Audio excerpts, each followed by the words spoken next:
goddess of magic is missing. Her champions banished. Trapped. Powerless. They must become worthy.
Hello everyone, welcome to Unbound. This is our original 5th edition D&D campaign that uses adventures from Uncaged Anthology.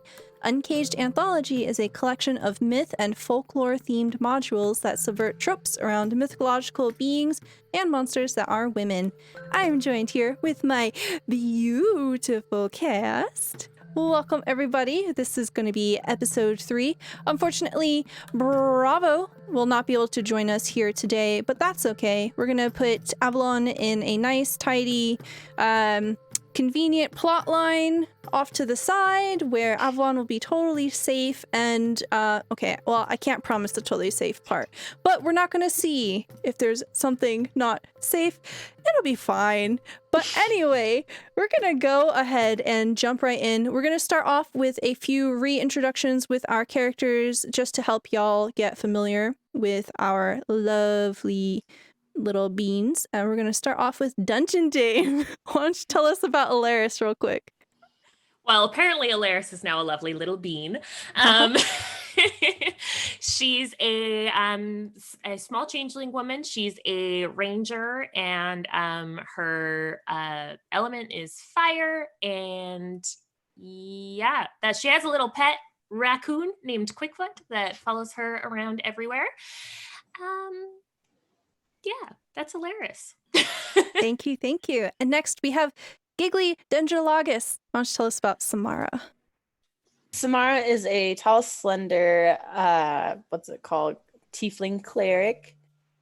Resembles a mermaid. Her element is water, surprisingly.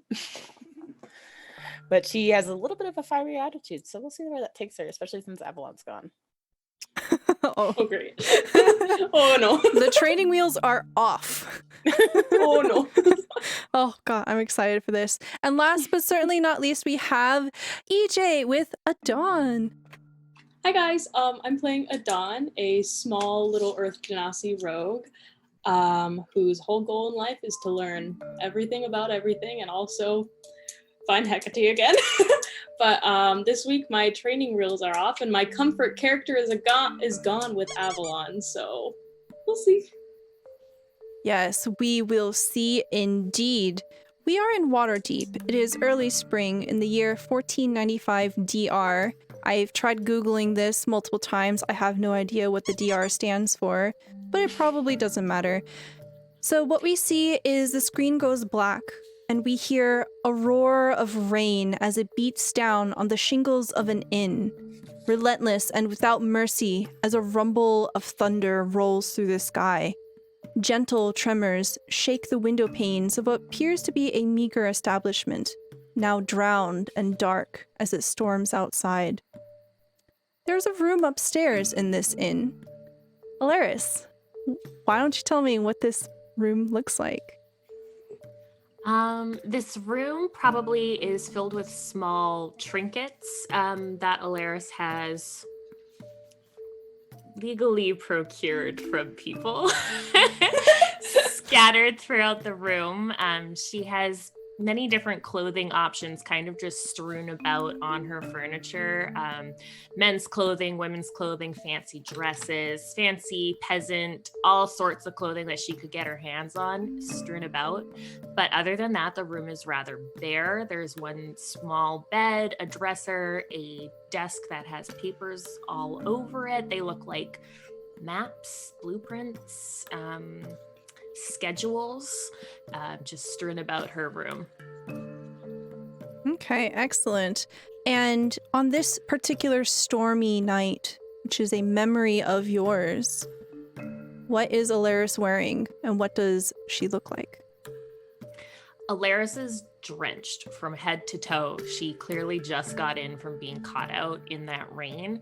She is currently stripping off layers upon layers of black clothing, probably to blend in with the night. And she's pulling out a small bag out of her breast pocket. We're calling them pockets now. Yes, bras are out just of her boobs. pocket holsters. Yep. Yeah. Okay. As you are getting dressed and changing, you can hear that there is a light commotion downstairs, and the camera slowly goes down a set of creaking steps, wooden and worn, and we see that there is a fireplace off to the side, of which a shrouded man sits beside it. And as you are coming down the stairs, you see that though there's something different about him now, this is a man that you have seen before. He was a mark, and you had made off with a hefty coin purse, but he does not look like he is here to confront you.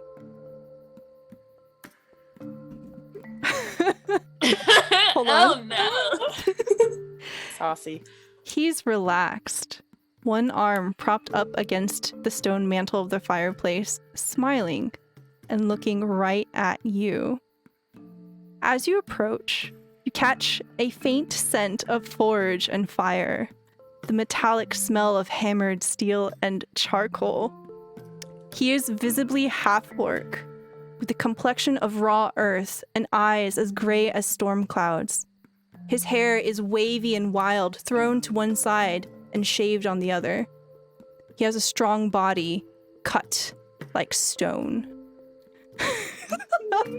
And certainly a little easier to appreciate now that he's dressed in leather armor instead of the loose, noble folk attire you had first found him in. And he's looking right at you. There are not very many people in the inn right now. With the storm, people have either retired to their rooms or have probably just continued on the road. And the innkeeper is currently at the bar, but has their back turned towards you. They're minding their own business. I think Alaris is going to kind of shake out her hair a little bit. It's still a little damp, a little bit of a little wet dog kind of action going on. And she's going to not approach the stranger. She's going to give him a pointed look, and then she's going to go sit at the bar and ask for a drink. Okay. So the innkeeper kind of looks over their shoulder at you. They recognize you. You have been here for some time, and you have done some work for them during the day. And they prepare your preferred drink, slide it in front of you, and then you see them step off towards the kitchen, leaving you alone with this stranger.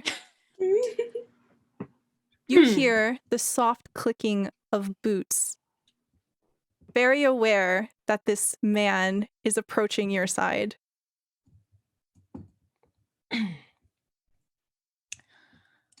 Well, if you're going to say something, you may as well say it. You hear the light squeak of leather as he leans up against the bar. He just kind of rests his hand against the side of his face, and he looks at you. You can see that there's a golden ring on his middle finger. It's thick and elaborate, almost like a crown on his hand. It bears a golden disc on it, shaped like a sun, and in its center are 3 diamonds shaped like teardrops. 2 of the 3 are brilliant, almost seeming to come alive at the touch of firelight, but the 3rd is clouded and gray. This is something you would have noticed before. It's a very extravagant ring, and he toys with it now. He's teasing it around his finger as he rubs his thumb against it, almost as if he's deliberately showing it to you. Do you believe in fate? I did once. Can't say I do that much anymore. Well, I know there are many forces beyond our comprehension that puppeteer our universe, and that sometimes things do not happen out of coincidence. It is not by chance that I am here tonight, Alaris. You know, it's rude to know a lady's name without first introducing yourself. Well, you certainly took advantage of getting to know me. Oh my, I'm not quite sure I know what you're talking about. And you see him slowly pull away. He sits down in the seat beside you, and he says, "My name is Graat, Graat. And I am a firebrand." Go ahead and roll me a history check. Okay, 1 second. Don't mind me. History, that's not very good. It's a 1. 12. Okay, with a 12, you would know that the firebrands are a thieves guild. You've heard about them in the amount of time that you've been here in this area, and you know they are very reclusive. They are very secretive.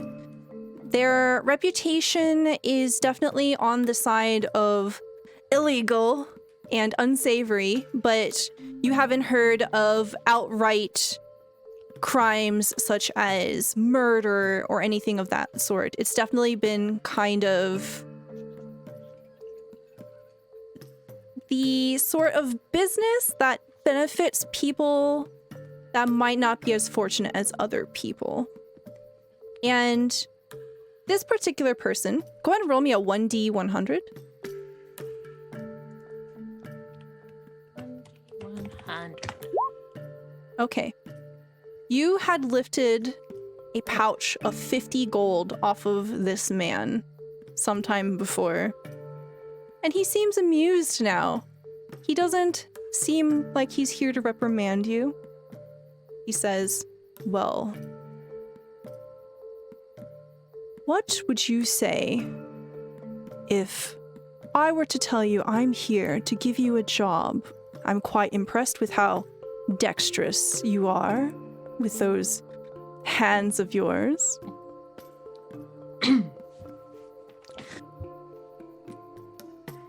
You'd be surprised what else they can do, but what sort of job are you looking for?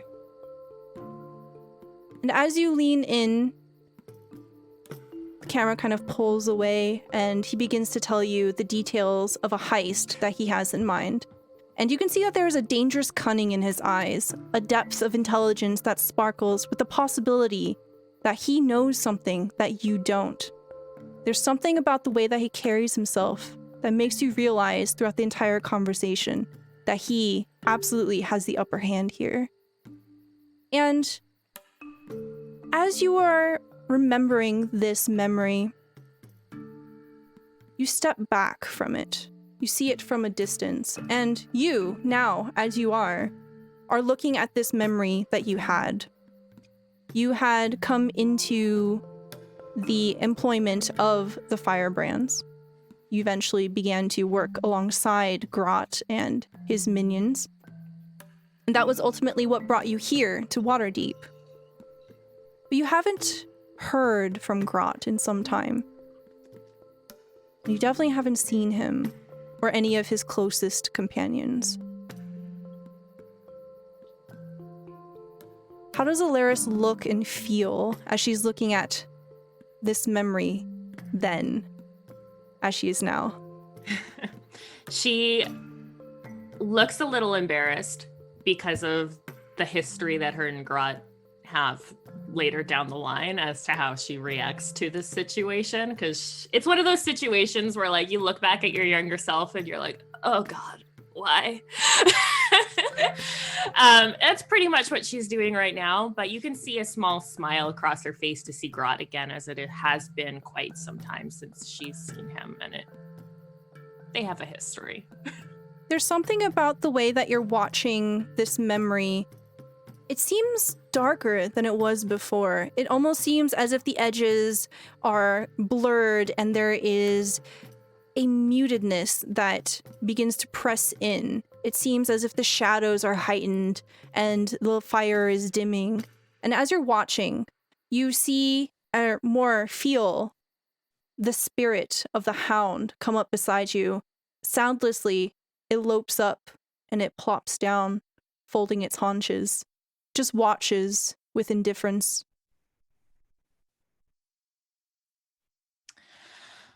You know, you really shouldn't be peeking in on other people's memories. I am surprised that you, of all the champions, have kept the door open. It would be wise for you, gatekeeper, to be more mindful of these paths. You mean I let you in? In so much that you did not close the door. You are, after all, guardian of thresholds. It seems perhaps you are weaker than I had originally anticipated. Comes with the mortal form, I suppose. Well, you see him turn his large, boxy Great Dane head to the side. He stares off into nothingness, and he says, "Perhaps this will change soon enough." And as you squint down in that direction, you can see very, very far off, almost microscopic, is Samara sitting next to a campfire, holding something in her hands. And the dream fades, and what we see is Alaris sleeping, Quickfoot sleeping beside her, little foot twitching as he has a little cute dream. And we have Adon scribbling away in her book, and Samara holding the enchanted sea glass that was given by the merfolk? I told you that she was merfolk. Lily had given it to you. And the group of you are gathered around a campfire. You did notice the other day that there was a smoke trail wisping up into the sky, and it had led you out of the eastern gate of Waterdeep. Avalon had stayed behind to help Lily and Sanger, following a potential lead to help restore Sanger's voice. And Samara, as you're gazing through the enchanted sea glass in your hand, you hold it up to your eye, and you see what appears to be thin, gently glowing golden ribbons extending from the object in your hand and just slinks down to the ground, ethereal in shape, and it loosely feeds out towards the east, strewn lazily about the path, caught in the twigs of a bush, wound around a trunk of a tree, entirely slack, continuing for some indeterminate distance until you see it no more. Can you roll me a wisdom saving throw, please?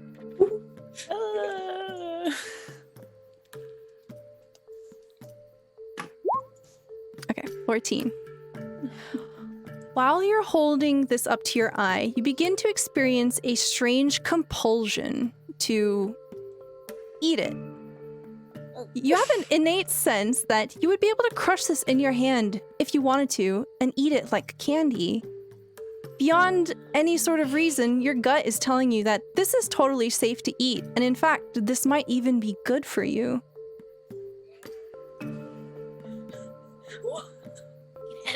So as Samara's holding this piece of sea glass, so just a reminder of what it looks like, it's basically a disc, and it's sort of this like sea green turquoise color of glass, and it has like a coral rim around it. Dawn, you can see Samara looking at it. She holds it away from her eye. She's staring at it intently. Can you see anything? Can you see anything through that right now? Yeah, I can. Is everything okay? It's fine. Yeah. What do you see? I'm seeing. Sorry. It's just like a gold ribbon that's like a trail. Do you mind if I? Can I look? Yeah. And I'm gonna like hand it to her, but kind of like make her like really kind of take it. My cookie. Thanks. Yeah, just make sure to give it back. Okay. Yeah, I will. I'm gonna look through it. Okay. As you hold it up to your eye, you see the exact same thing. This sort of ethereal, almost as if it's made out of moonlight. There's a little tiny ribbon that just goes east. It's not a straight path. It just winds around things. It's caught up in things. And you actually see Quickfoot get up and just sort of stretch and begin to lazily forage about the area, picking through the grass, trying to find a nut or whatever that raccoons eat. I don't really know. But it moves through the ribbons as if they're not there, and once he passes through, they slowly blur back into existence and reform. Oh, just the same then. Guess we're still on the right track. Can you roll me a wisdom saving throw? Yeah, I sure can. Okay. What does it mean? You get this strange compulsion to eat this. You can definitely resist it if you want to, but there's a hunger deep in your belly. You could totally crush this in your hand and eat it like candy. There's something about it that makes you think this might be good for you, and it's totally safe to eat. Samara, do you know what this is made of? No. Do you ever just wanna? Never mind. And I'll hand it back to her. Oh my god. Eat it! Should I eat it? If you want to eat it, you clearly want to eat it. Give it a little lick. Give it a little nibble. Give it a little nibble. I'm gonna lick it. Okay, Samara, what is your favorite taste? What is your favorite food?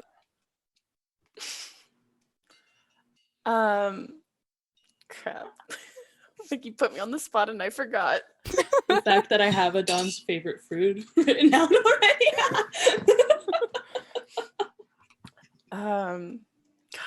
Wow, I can't think now. Do you want a minute to think about it? You want to like roll a random table of like good food? I'm like, I feel like I should just Google it. Fish and chips. Ew. Here, we'll give Samara a minute. Alaris, you wake up and you've had this fuzzy recollection of the dream, and you remember all of it. You also remember the spirit hound appearing in your dream.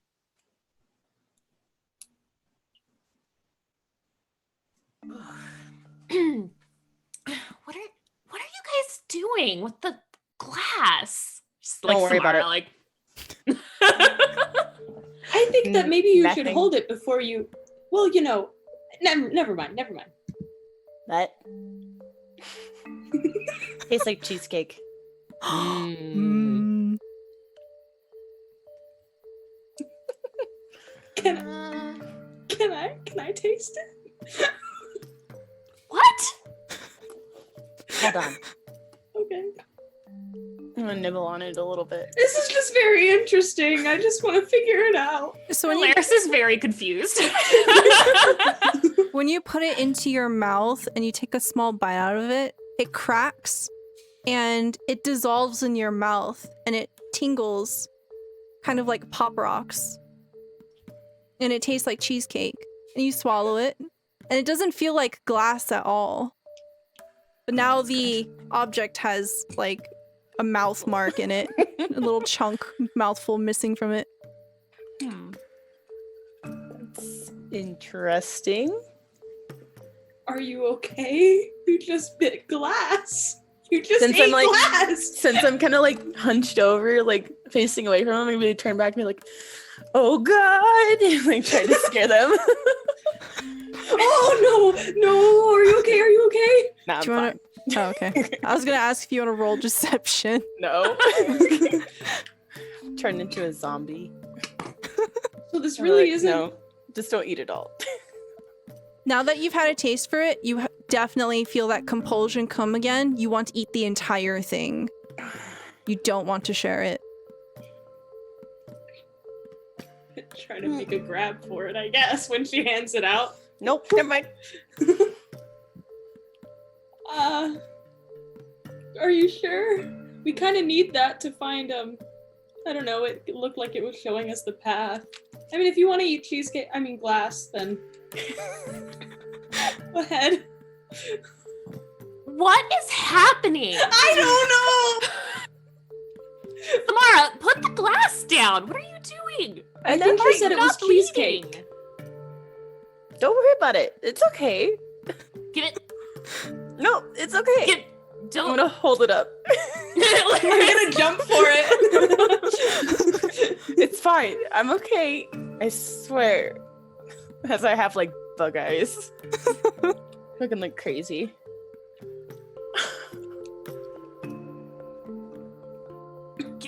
Oh, you two Mara? are super short. Oh, Yeah. We're both super short. We can't do anything. That's why I'm holding it up. Hilarious, give me a boost. No. Jumping. I think Alaris is gonna pick up Quickfoot and throw him at the Okay. Oh God. Roll me dexterity, I guess. Okay. Ranged weapon. Raccoon. Oh, well, yeah, No, Poor Quickfoot. Sorry, Quickfoot. You're a Right. as Quickfoot gets thrown into the bushes. It's a soft landing. It's fine. Yeah, there's a poof. Oh no. You're supposed to grab the glass. You just see this bush shaking. What are you gonna do with it? I don't know. You don't know. I don't Are you I gonna don't know. eat it? I don't know.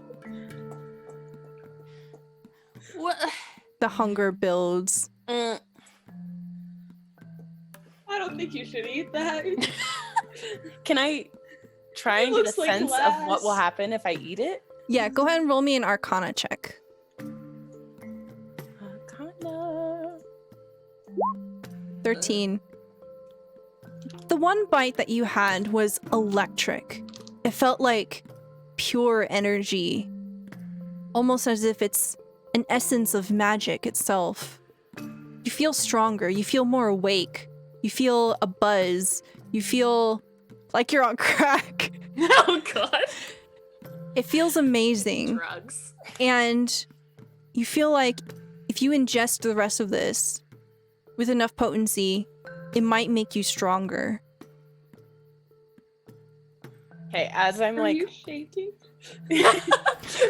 Vibrating like. as I'm like, this is coming to me, I'm just like, okay, this is what's happening. I feel like this is making me feel like where if I eat the whole thing, I'm going to be stronger. It's glass. You're gonna be significantly weaker, if not dead. Like, my medicine is not very good. You're the cleric here. You should not be eating glass.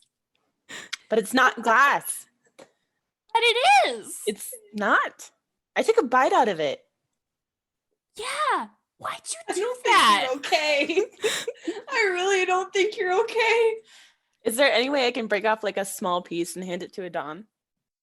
Yeah, you can take a tiny crumb. You break it off, no problem. It's surprising, Okay. like, with the intent of, like, this will be eaten. You think that, you break it, it's really easy, no problem. And you hand it over. Try it. I'm gonna, before I taste it, I'm gonna, like, check it out and, like, make sure it, like, feels like glass between my fingers and whatever. Yeah, It's definitely glass. But you can also can tell I- there's, you know it's made out of magic. I will consume it. I will eat it. Okay. Consume. What No! is Adon's favorite food? Lentil soup. Lentil soup is her favorite food. It tastes like the most delicious, hearty, best flavor of lentil soup you've ever had. This is not cheesecake. This is soup. It's neither. I'm just gonna like, without looking at Alaris, I'm gonna do the same thing and just hand it to her. Like, just eat it. It's glass. Alaris, Eat it. It's soup. shut up and eat it. Just do it. Try Trust it. me. It's soup. It's soup. It's whatever you want it to be. It's a crumb of soup. If I die, coming back and Promise. haunting you. I wouldn't have it any other way. She eats it. Okay, what is Alaris's favorite food or flavor?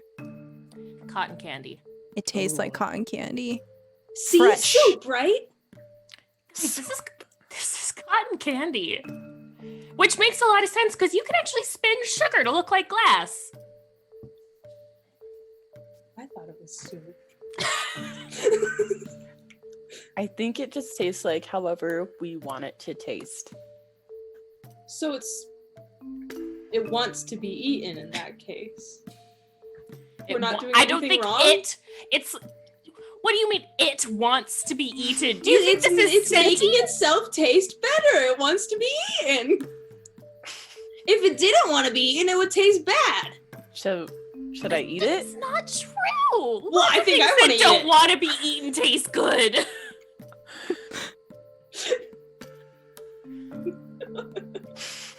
Should I eat this crack rock, guys?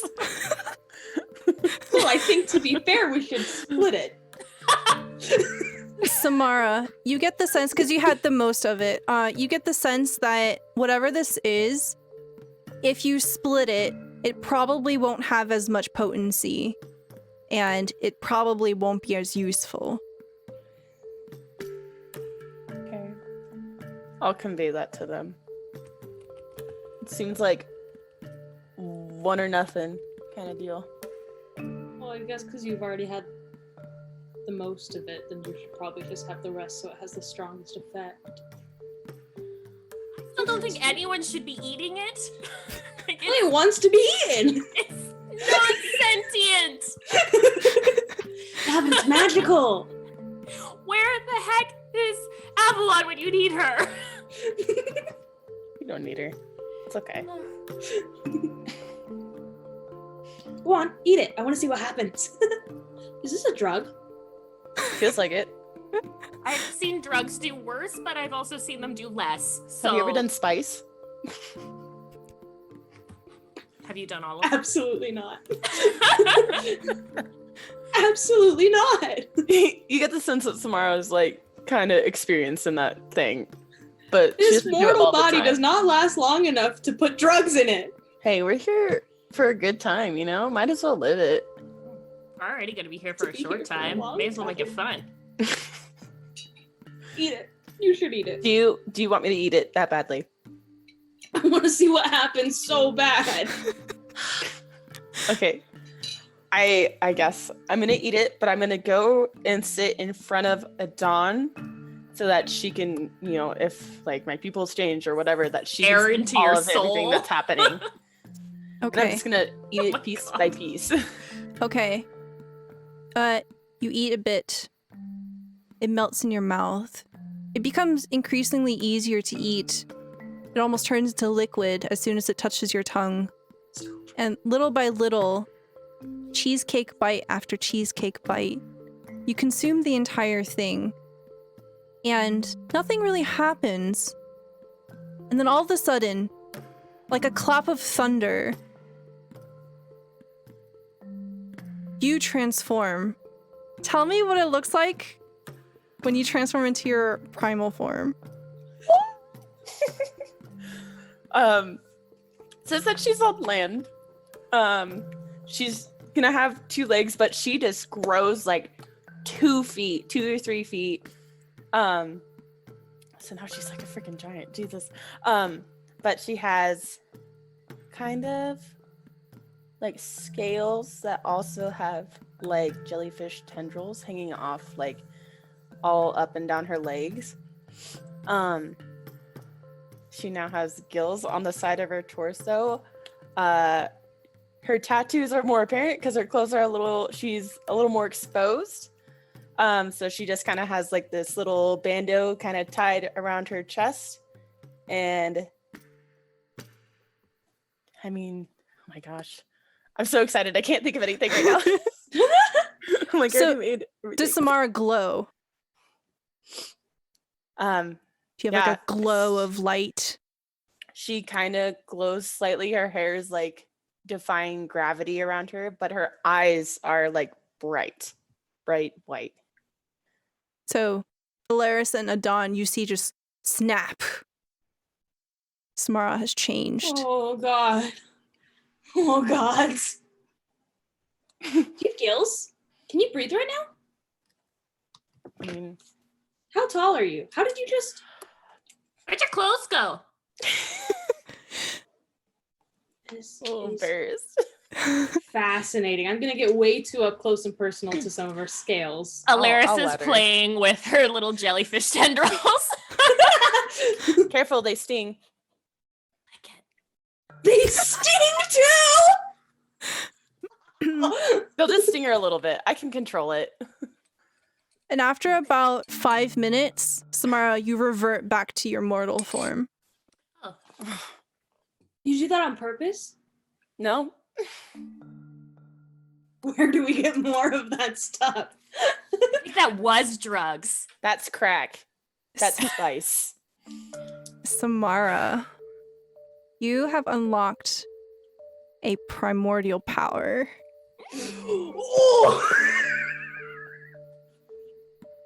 You get hone powers. At the end of a long rest, you gain limited access to the wizard's spell list and may choose one spell to prepare. You gain the ability to cast a spell once and must finish a long rest before you can use this feature again. If this spell inflicts damage, the damage type changes to bludgeoning, water. The spell must be equivalent or lower to the highest spell level you have unlocked. So if you have level 3 cleric spells unlocked, you can choose a level 3 wizard spell. So you basically get a free wizard spell, and you change the damage type to water. And you can change this spell at the end of every long rest. That's so cool. That's so cool. Dude, how do you feel?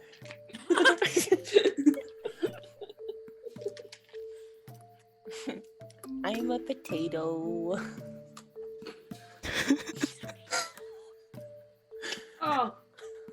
Oh, you ate all of it. Now we don't see all the...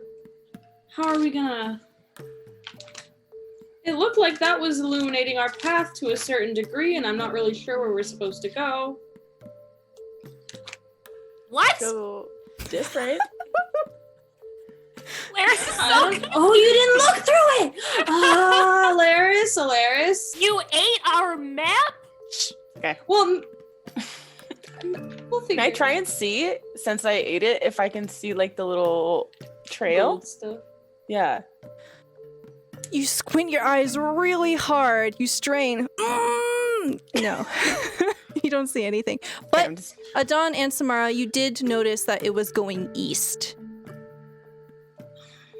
Very deliberately Well, we'll just east. have to do our best on our own. East it is, I guess. East it is. Okay. So the group of you continue chattering away. Alaris just completely incredulously confounded by the events here. And as the morning comes, you continue eastward. There is a long slope between 2 mountains. They draw a long forested valley to the east.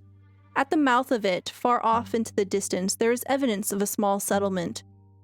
Further into the forest, beyond the village, there is a wispy tendril of smoke beginning to form, curling into the sky ominously.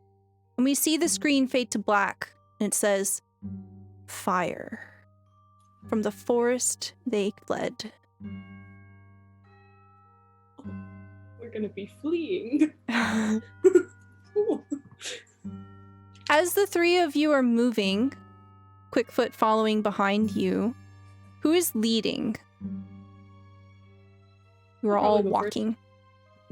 Okay, go ahead and roll me a nature or survival check. Oh, maybe I shouldn't go first. Well, Laris doesn't know where we're going, so. Actually, nature's 11? not too bad. Oh. Okay, with an 11, you notice that there are an alarming number of tracks scattered, seemingly heading in different directions, all originating from the east. You can see that there are tracks of deer, tracks of bears, tracks of wolves, all kinds of different creatures. Some heading towards you, some going in different directions, but none of them are going east. They're coming from the east. Guys, I think that maybe we should keep our guard up a little bit because, I mean, judging by the smoke over there and all these tracks, it looks like nothing should be going this way. Should be going the opposite direction, actually. So just keep an eye out. They're running from something, probably. Okay. I do not feel comfortable doing this without Avalon. I want her to be in front of me. Well, she's not here, so guess what? Okay. The group arrives to the foot of the village, and you see that there are a number of buildings here, farmhouses from the looks of it. And there is one directly in front of you that appears to have a wall knocked down deliberately, and it has been converted into a tavern of sorts. You can see very clearly there are a number of tables and some stools that are set up. It is currently midday. There appears to be a tender in this sort of open tavern, but there are no other people to be seen in there. You can see that there are a number of fields that stretch out on the outskirts of this village, and there appear to be farm workers. I just feel like stopping for a drink, figuring out what's going on a little bit. Yeah, I mean, even after that glass, I'm still a little hungry. Well, maybe no alcohol for you, though. Why? You don't want to mix them. Why not?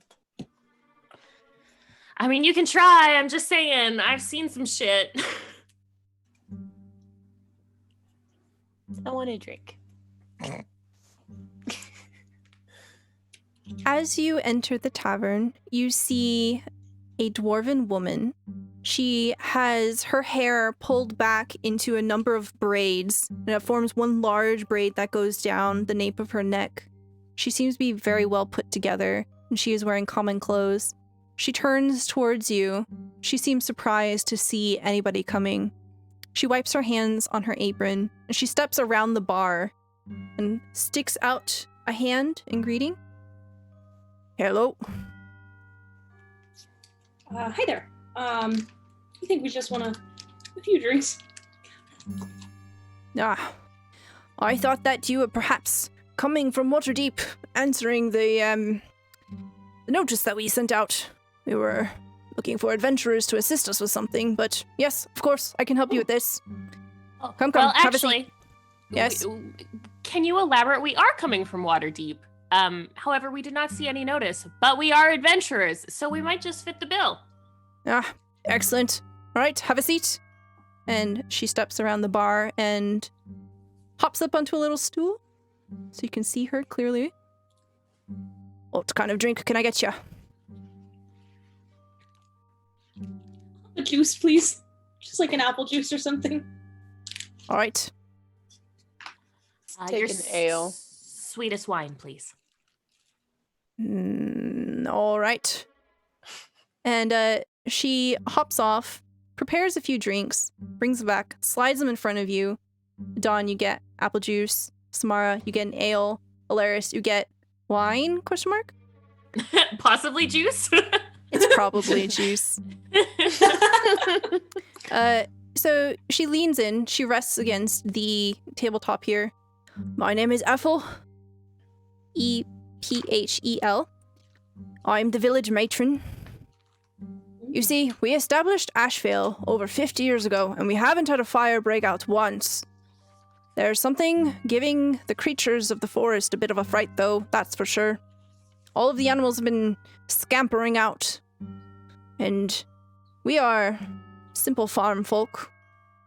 It is not in our interest to pursue matters that might entail fire or beasts. We want you to go out there and find out what's been harassing the forest and take care of it. We've scrounged up 100 dragons for your trouble. And you would know dragons are gold pieces. Not dragons. Yeah. Not real dragons.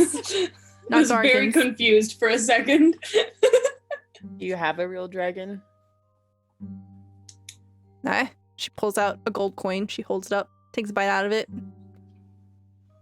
Okay. Smara, maybe you Yeah, should well, we have wanted that to ale. check out what that smoke was anyway. So Yeah, we aren't quite sure what it could be. For 50 years, we haven't had a single fire. So we believe that this is not by natural means. and nothing else is different around here. No strangers coming into to town or anything. I mean, besides us, of course. Nope. None that we've seen. Oh, great.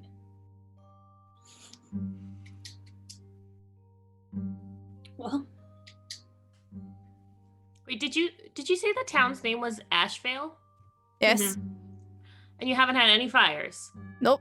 We established 50 years ago. Haven't had a single fire in those 50 years. So why are you named Ashvale? Sounds like foreshadowing. See her turn bright red. We drew names out of a hat. Ah, You say someone had a very morbid sense of humor. maybe they were predicting something. Sounds like wizardry to me. I don't know anything about it. I'm a farmer. well, I mean, I Listen. guess we'll head out after Yes. drinks. Once you come back, a round of drinks on the house. Get some food in your belly. Got some beds for you. Thank How you much so is- much, Ethel. This round. No, don't worry about it. Appreciate you coming all this way out here. How long has this fire been raging for? Well, we don't really know if it's a true fire. There's Oh, smoke just for the sure, smoke. but yes. Got it.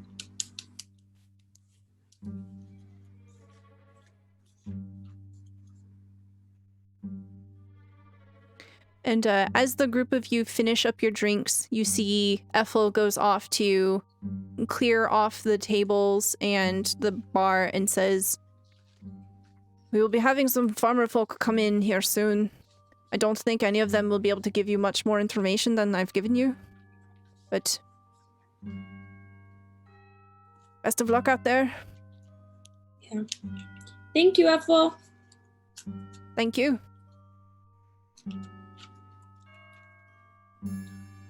Is there I'll any... turn to. Go ahead, Oh, go ahead. sorry. No, go ahead. I was just gonna turn to Alaris and Samar be like, "Now we're going. Now we should." I'm just gonna Uh, chug the rest of my ale and be like, yeah, let's go. The ale is delicious, by the way. ooh. What does it taste like? It has citrusy tones. There's a little bit of hibiscus in it. Ooh. And it's very bubbly. That sounds good. I don't know how they would get bubbles in it, but it has bubbles. Just the straw. The entire time you're drinking Ethel in the back. He's in the keg, just Yeah, Alaris, by the way, totally grape juice. definitely juice. Yeah. Yeah. Not quite what I meant, but I mean, whatever. next Sweet. time you'll have to get what I got. It was actually really good. Is it sweet? Is it sweet, DM?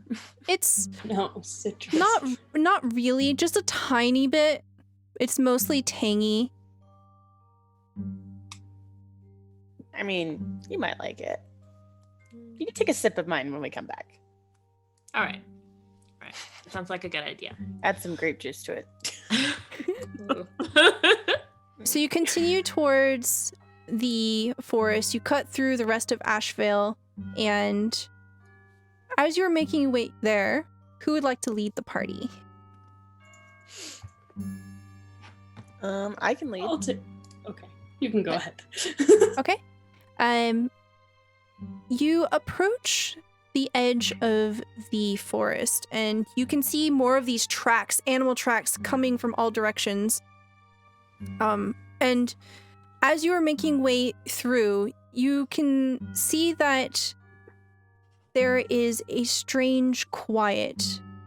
Something is wrong here. You can tell that there is a total absence of bird song. There are no bugs cricketing, no signs of life. Could I get perception checks from everybody, please? Yes, ma'am.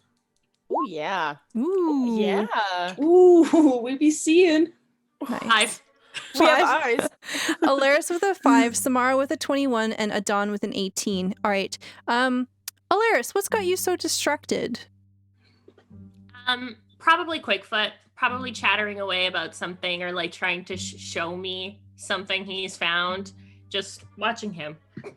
That's cute. For some reason, he keeps shoving this one pebble in your face, like literally up against your face. You don't know why, but it's just an ordinary rock, maybe.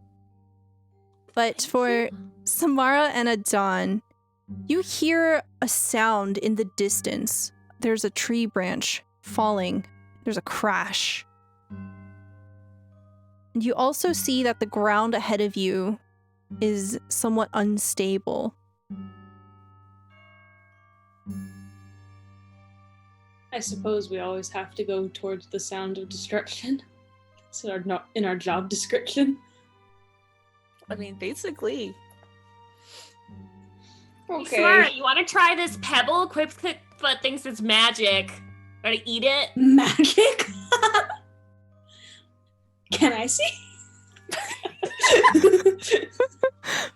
A magic pebble. I wonder how Quickfoot found that. Listen, you ate the sea glass too, so don't even give me that shit. I was the first one to try it. She gives the pebble to Adon. Okay. So what happened? I examine it like I think it's a real magic freaking pebble. Go ahead and roll me an Arcana check. I have no reason not to believe Quickfoot. Okay, 19. This is either an extremely ordinary rock or an extremely powerful and extremely eccentric magic item. Fascinating. I'm gonna keep it.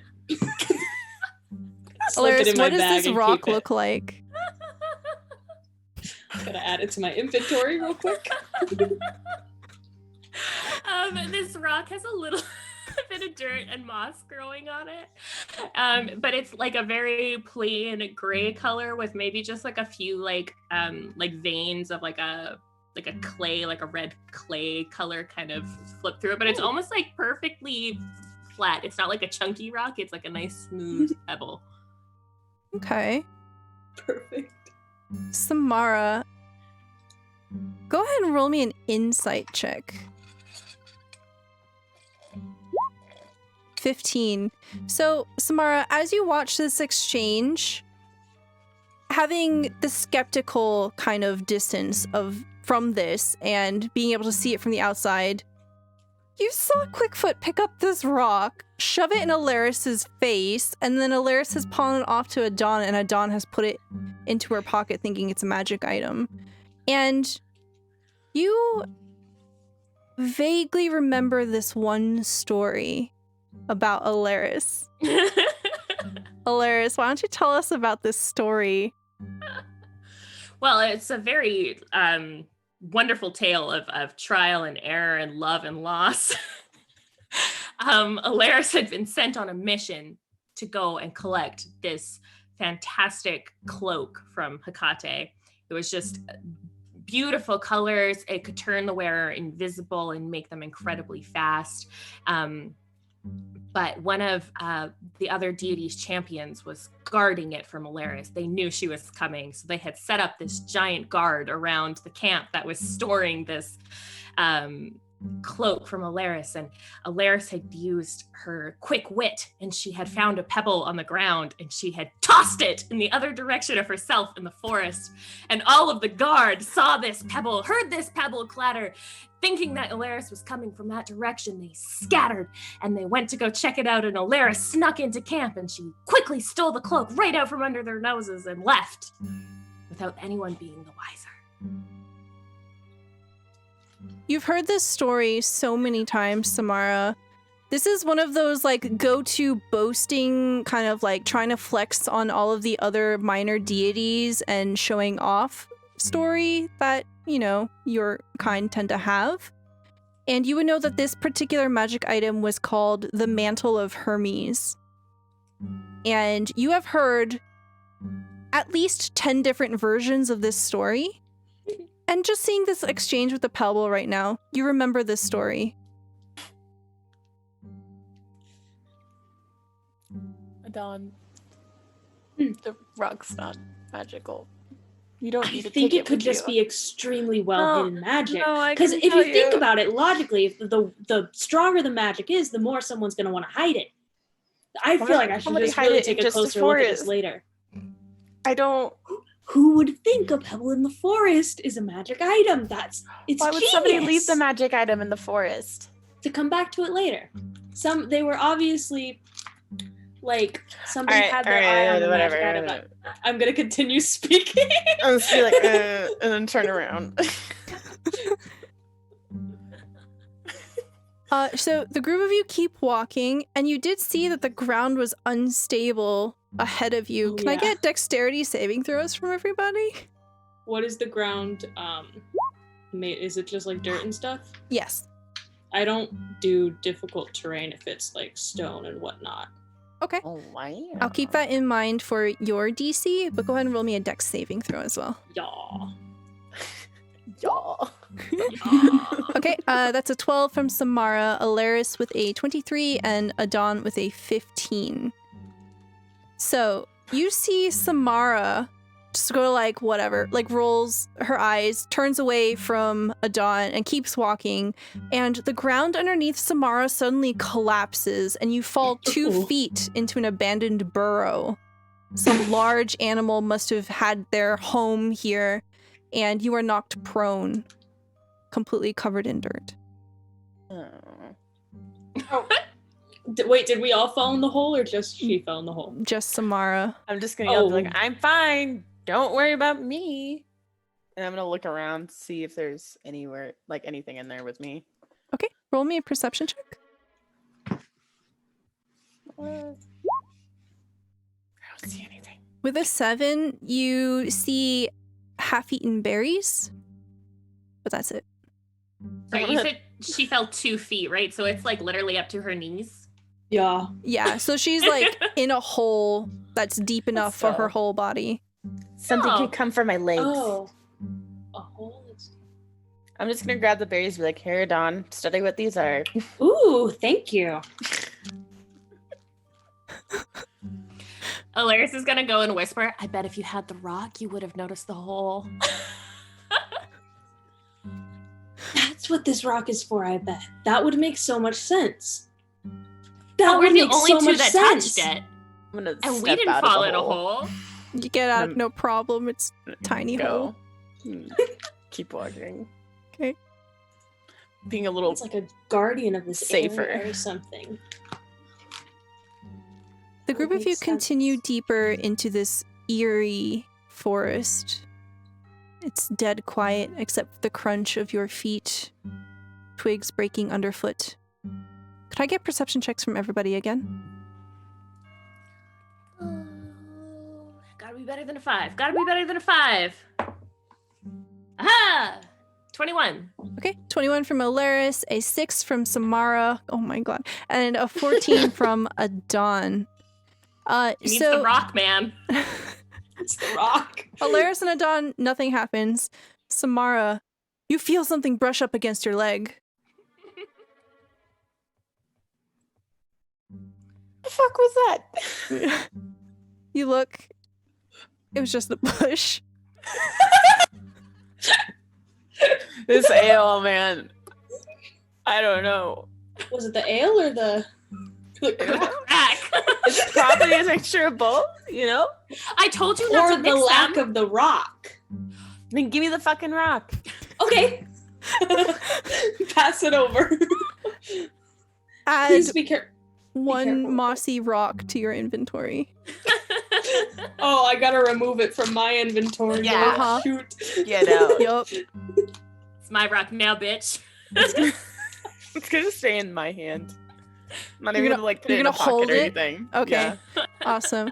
All right. So the group of you continue. Samara is still at the front. So about 2 hours pass as you wander your way into the forest and you're heading deeper and deeper. Could I get a nature or survival check from you, Samara? Nature or survival? Survival it is. An 8. You can smell smoke in the distance further into the forest, and you can pinpoint the direction that it's coming from. It's coming from the east. Who is behind Samara? I'll be in the middle. Okay, go ahead and roll me a nature check. Yes. Nature is not bad. Okay. Ah. So that's a 7. Nature is notice- bad. You notice the trees around you in this area that you're in now, further into the forest. It's different. There's something different about these trees. You can't quite pinpoint it, other than they're very clearly a different species than the majority of the trees when you first entered the forest. But you've never seen these before. Can I tell if they're... Actually, never mind. I wouldn't be able to tell. Never mind. You can see that these trees have unusual patterns on the bark. They appear to be somewhat peach in color, and they have these dark brown streaks.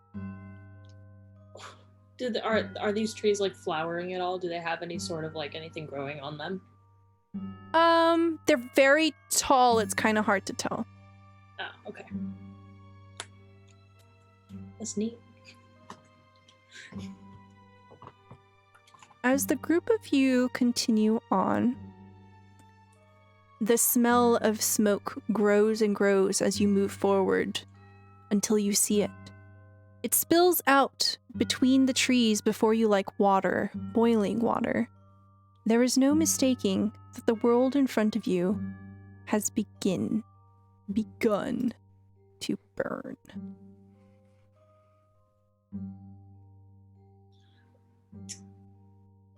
Do we see a fire, or is it just like charred stuff? So what you see in front of you is a clearing. The trees open up and you can see that there is smoke roiling out into this clearing, and you can't see any of the direct fires from here, but you see shapes moving behind these thick clouds that are obscuring your view. You see a very large creature off to your left, and you can hear as its massive limbs thunder against the ground. It is charging, not directly at you. It is heading north, and there are 2 other shapes that are going south. Such a pretty map. It is. Are those butterflies? Pretend they're fire. It's ash. It's embers. It's not pretty.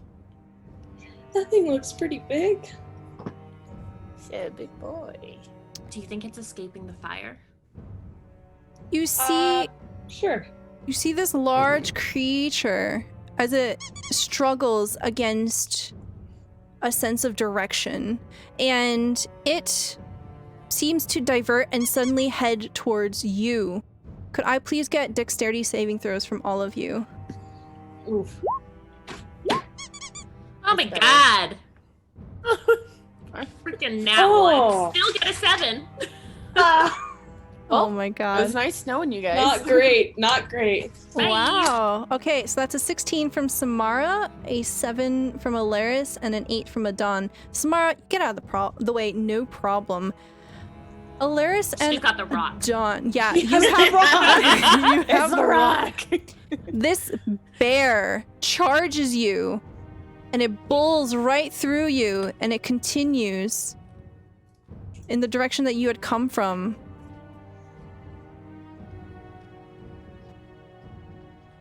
Are we like knocked down?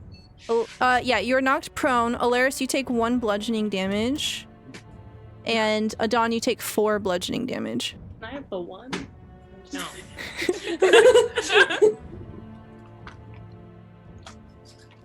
Well, it's because I had the rock.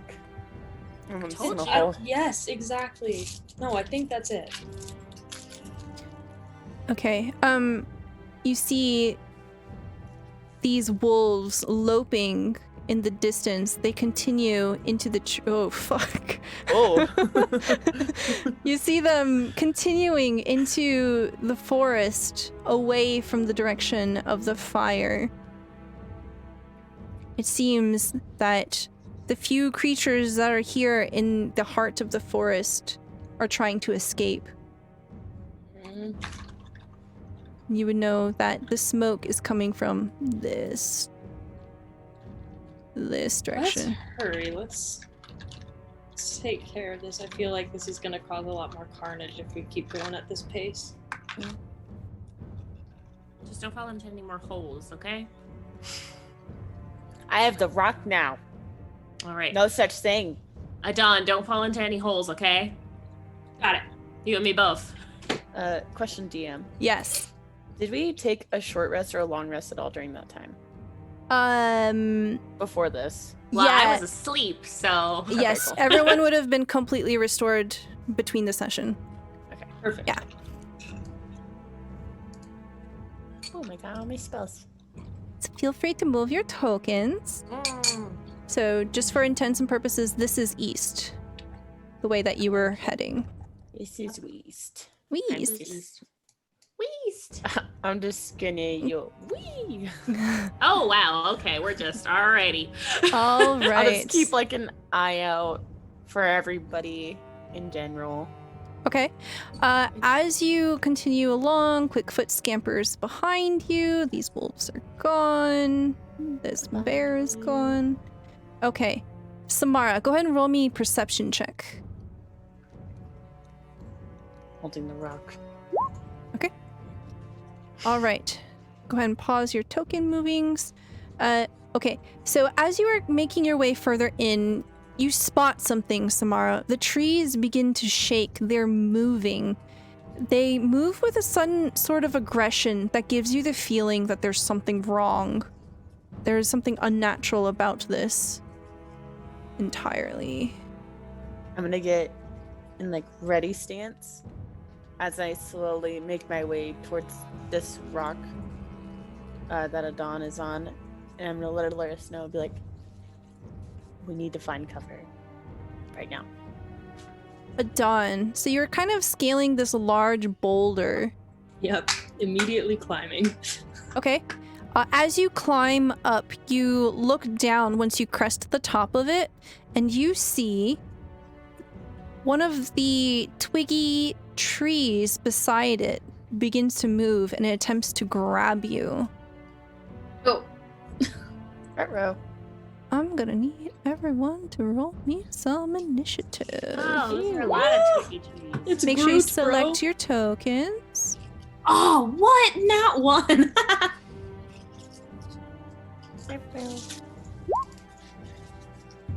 4. Wow, we did bad for initiative. We suck. Rough.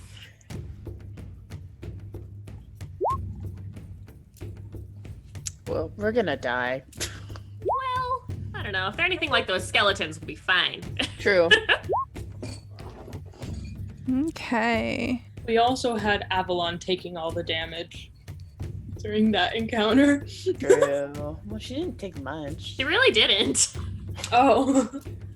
We're just Yeah, bones. The first encounter was, you guys were very overleveled for that, but I thought it was good narrative introduction. Alaris, you see this tree reaching out to try to swipe at a dawn. You don't quite notice any of the other things yet, but you get a sense that something's not right.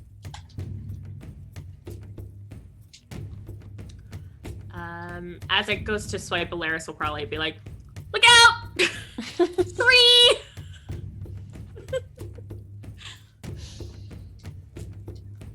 All right. Is there anything that you want to do? Do you want to hold an action? It is your turn. Oh, it's my turn. Sorry, I thought it was the tree's turn still. I'm going to actually move up to the tree. Hold on a sec. Why? Oh, haha. I never cleared the turn order from last game. Hold on. Hex is not here. Alert. Alaris is here. Dawn. Avalon's not here. Okay. No. Okay, gotcha. Sorry. I had you in with like 23 because of the last no. combat. No. Definitely 8. No. Okay, so it is the plant. So what you see here is as soon as you point out the tree over by Adon, something breaks free of the trees and begins to gently lope towards you. It almost looks as if it is made entirely of vines. It's almost as if the forest floor is moving. You see it vaguely humanoid in shape. So they are going to use dash actions. You can see that they are not very quick moving. They sort of limp along. Samara, it is your turn. Is it? No, now it's my turn. Oh no, it is. No, it's my turn. What the heck, I man? got What are you 4. doing, Stella? DMing, it's hard. It is hard. You got this. You can do it. Okay. Why does your turn order look different than our turn orders? Yeah, my turn order is all fucky. Okay, you know what? Let me redo all of this. All right, so we got 8. Samara, that turn. You are 4. 4? Dawn, you are 4? Okay, there we go. Hilarious. Okay. Walking between place for 12 feet. Okay, let's see here. How scary does this? How big is this boulder? If Alaris moves in front of it, will her back be covered? Like, would something be able to get at her back? Yeah, so it does go up about 10 feet. So if you want to position yourself so that it kind of covers your flank, you can definitely do that. And Okay. also, just as a reminder, we do have some blessings. Ooh. So Dungeon Dame, you have 1. Samara, you have 2. And Adon, you have 1. And you can use these at any time. Yes. Well, Alaris, because the other ones haven't attacked us yet, she's going to move up to the one that tried to swipe at it, Dawn. Okay.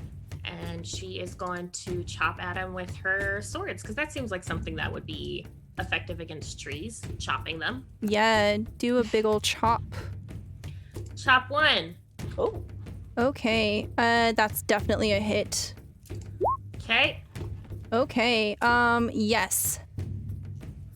You, okay? Yes. Chop 2. Uh-huh. Just stop me when I should stop. This basically looks like a humanoid made of twigs. Tell me what it looks like when it's no longer a humanoid made of twigs. I think Alaris probably went a little swing happy on this one. Because Avalon's not here today to protect Adon. She feels responsible for her. And so she just kind of starts blindly swinging and just keeps going, even though this is clearly just a pile of twigs now. Okay. Yeah, she just unleashes. Is there anything else you'd like to do? Adon, are you okay? You good? Maybe you should stay up there. Oh. I think you're maybe right. I think they're right. Avalon will smush me if you get hurt, so just there. She will. Good idea. And that's my turn. Okay. So we see more of these creatures begin to lope forward. This one moves forward very quickly, dashes forward, and then attempts to swipe at you, Alaris.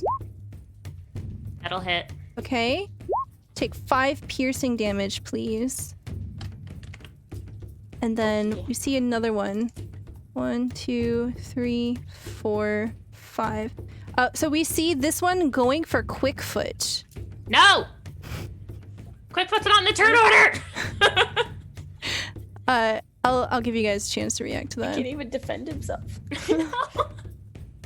And you see these longer looking ones. So there are 3 different types of these plant-like creatures. You see ones that are short and quick moving, ones made of vines which are kind of slow to amble forward. And then these appear to be more bush-like. And we see one of them move forward from the brush line, and it throws an arm up, and you see splinters of wood fly through the air towards Samara. 6 is a miss. And they just swipe right past over your shoulder, missing you entirely. And it is now your turn. I think I'll go up to this one by Alaris. Save Quickfoot. Do you want me to do Quickfoot? Oh yeah, Alaris will definitely tell you to save Quickfoot if Yeah, she could. I guess I'll just go talk. I guess I was like right here. I will just fire an arrow. Actually, I'm gonna go over to him. I'm gonna grab Quickfoot. Okay. And can I take a swing at him with my mace? Yes. Dude. Get him. Don't touch my raccoon. 17? Tell me what this looks like as you just completely demolish God. this. I'm just gonna Samara's just gonna run up, scoop up Quickfoot, and then just bonk him with her mace. You bonk it and it just collapses on itself, unable to take the blow of metal and steel. And you see Quickfoot, you know how cats, when they're really scared, they get all puffy? Yeah, Quickfoot has more or less, the fur on this raccoon has doubled in size. The tail is all bristly and standing straight up. The eyes are saucers, and Quickfoot is shaking against you.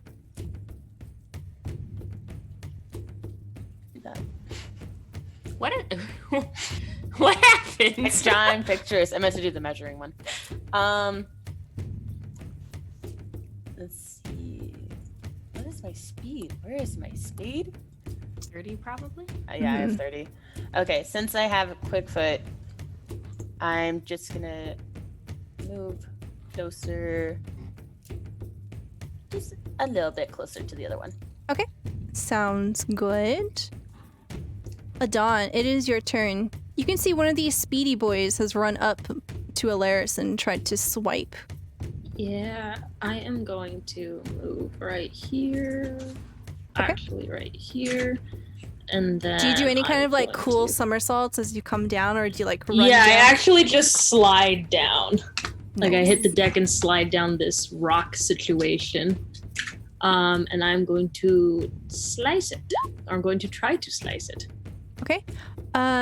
You Do miss. not slice it. You try. It is very small. This is about the size of Quickfoot, and you try to slice down, and it just sort of just dips out of the way. Alrighty, I'm going to use my bonus action, Insightful Fighting, on this guy over here for next turn. So that is my insight to his deception. Okay. Charisma. All right, it does not save. Awesome. And then that is the end of my turn. Okay, sounds good. So what we see here is these vine-like creatures. As they begin to lope forward, you see one throw its arms up in the air, and the ground begins to shake underneath you. You see vines beginning to erupt from the ground underneath you. And did I do that right? I think I thought it was too big.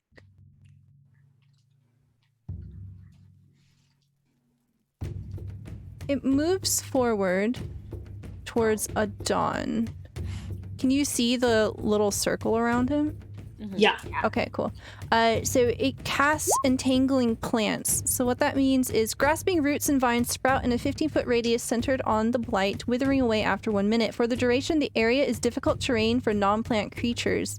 In addition, each creature of the blight's choice in the area when the plants appear must succeed on a DC 12 saving throw or become restrained.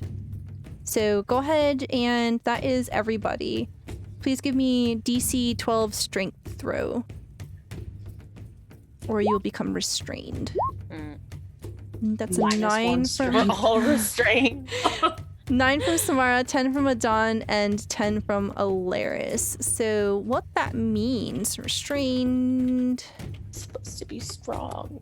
Restrained 5e means that your speed becomes 0. You can't benefit from any bonus to your speed. Attack rolls against creature have advantage. The creature's attack rolls have disadvantage. And you have disadvantage on dexterity saving throws. Oh, man. Rude. Yes, very bad. So you see these vines just sort of snake up, and they grab at your ankles and root you in place. So you will not be able to move. So that was that one's turn. This one here is going to lope forward.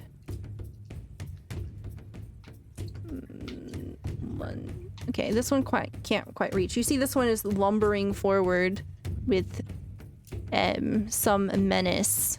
And it is now Alaris' turn. Okay.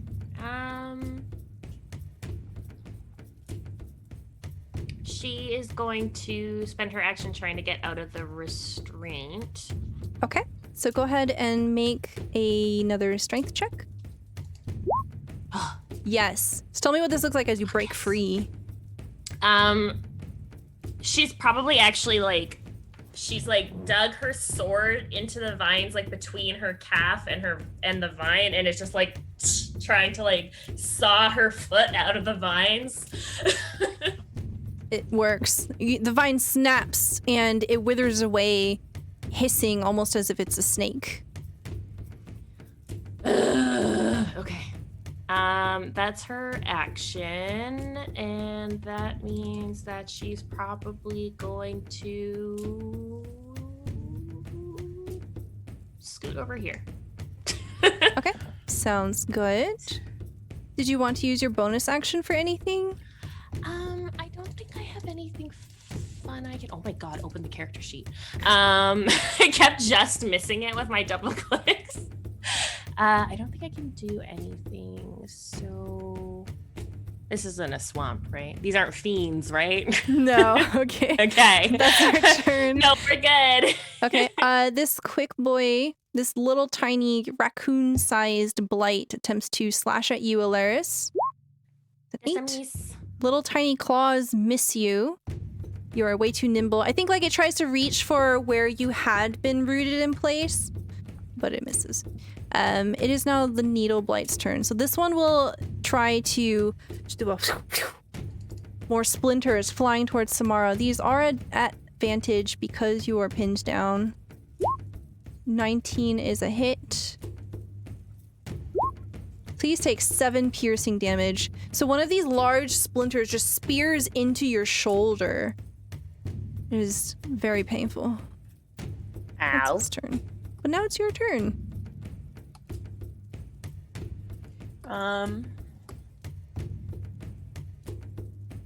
Let's see. So I'm gonna try and break free. Okay.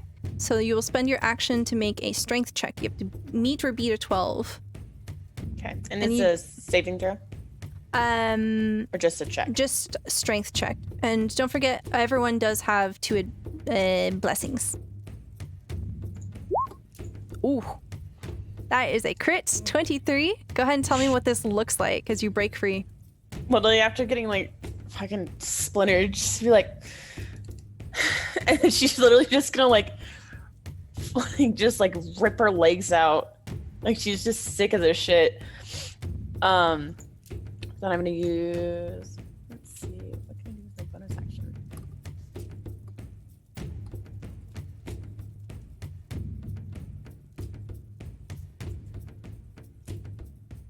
We see Quickfoot just sort of scampering away. And it hides behind this rock here. Good boy, Quickfoot.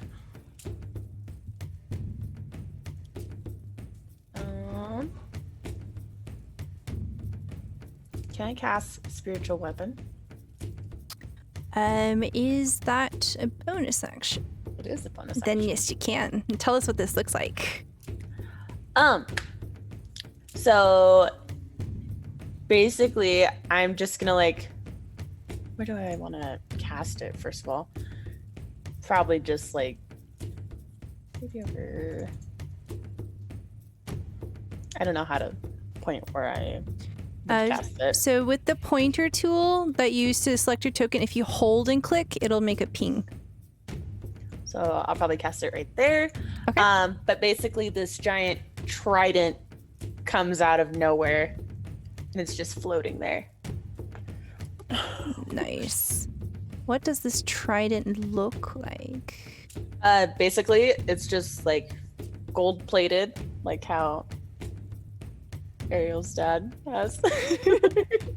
But it has a like fishnet kind of going up, swirling around the, what's it called?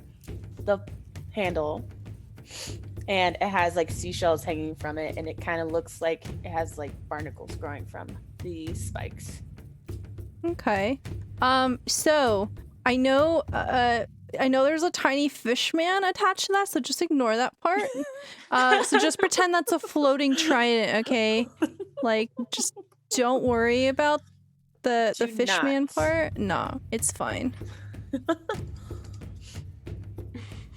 All right. Yes. So I believe it goes immediately after your turn, so you do have the ability to move it. Oh.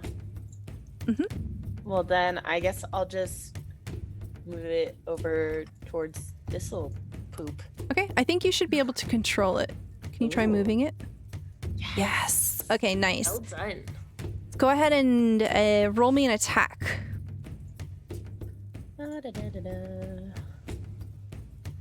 Spiritual weapon, where did you go?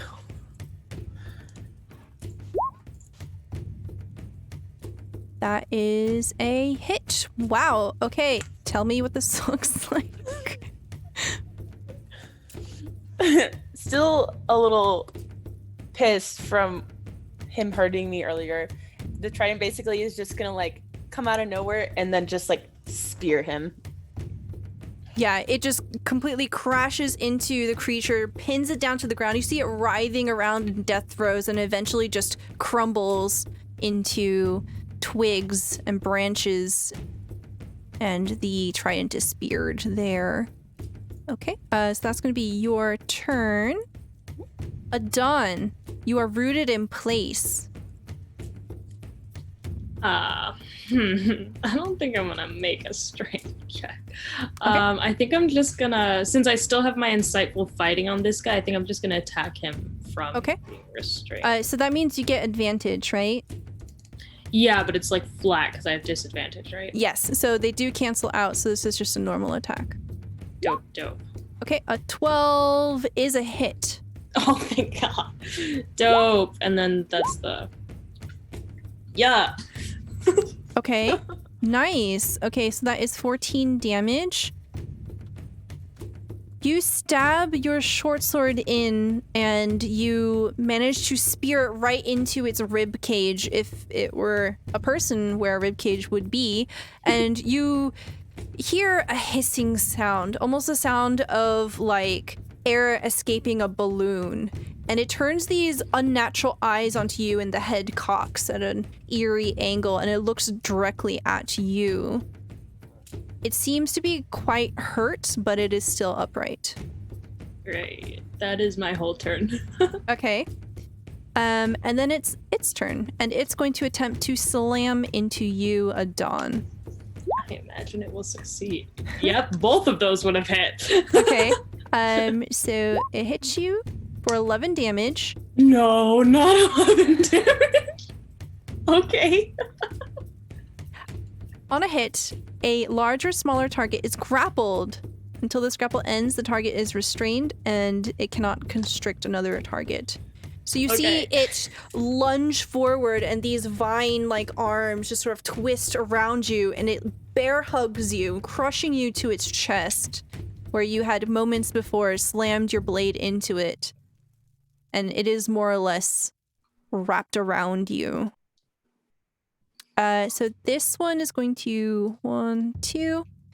You see it lumbering forward and it attempts to do the same thing. It has a reach of 10 and it's going to try to attack Samara. An 18? Does an 18 hit you? Yes. Okay. Okay. So you also get these vines wrapped around you and please take 7 bludgeoning damage. Alaris, you see your 2 companions are getting absolutely bear hugged by these vine-like creatures. How rude.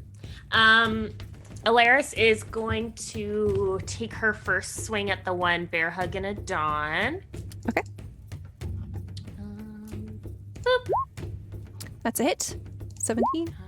5 damage. It's still alive? Yes. Okay, she's gonna swing another one at it. Okay. That's a hit. For another 7 damage. That's exactly what you needed. What the fuck? Okay, tell me what this looks like. You also managed to cut Adon free.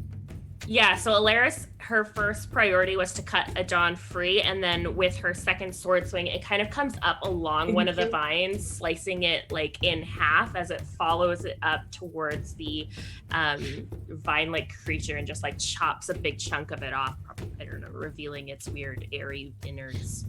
Yeah, as you cut it apart, it actually surprisingly doesn't seem to have organs. It does slop in a very wet, goopy kind of sound and combobulation. It just kind of slumps down into a pile of vines as it is defeated. But there's no blood, there's no organs, anything of that sort. Yucky. Vines are gross. I think. Okay, we're still. Question: does that do anything to the terrain around us, or is that still? Yeah. So the terrain is effectively gone. Okay.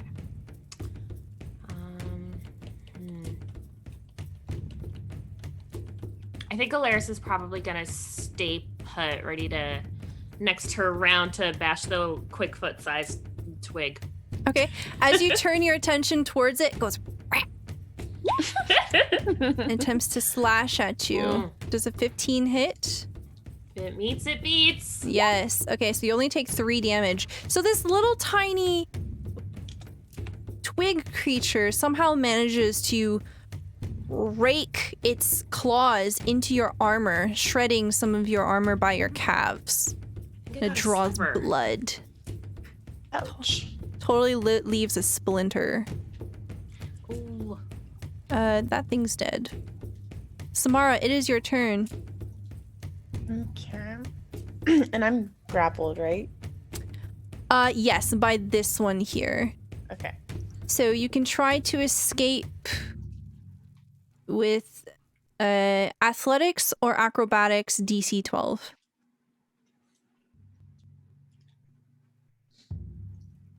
I will try to escape. Okay. Unfortunately, you can't break out of it. It just seems to like tighten its hold around you like a constrictor.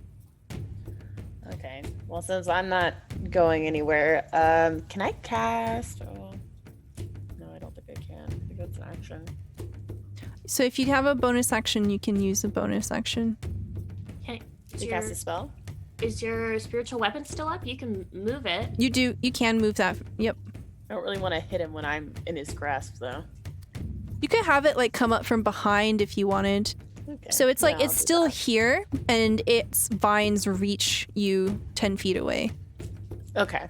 Yeah, I'll have it come up and good old poke. Stab.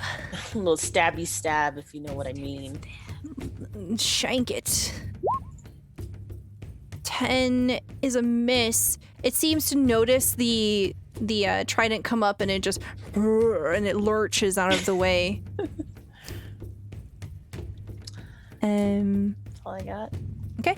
Adon, you see that your companion Samara is bound.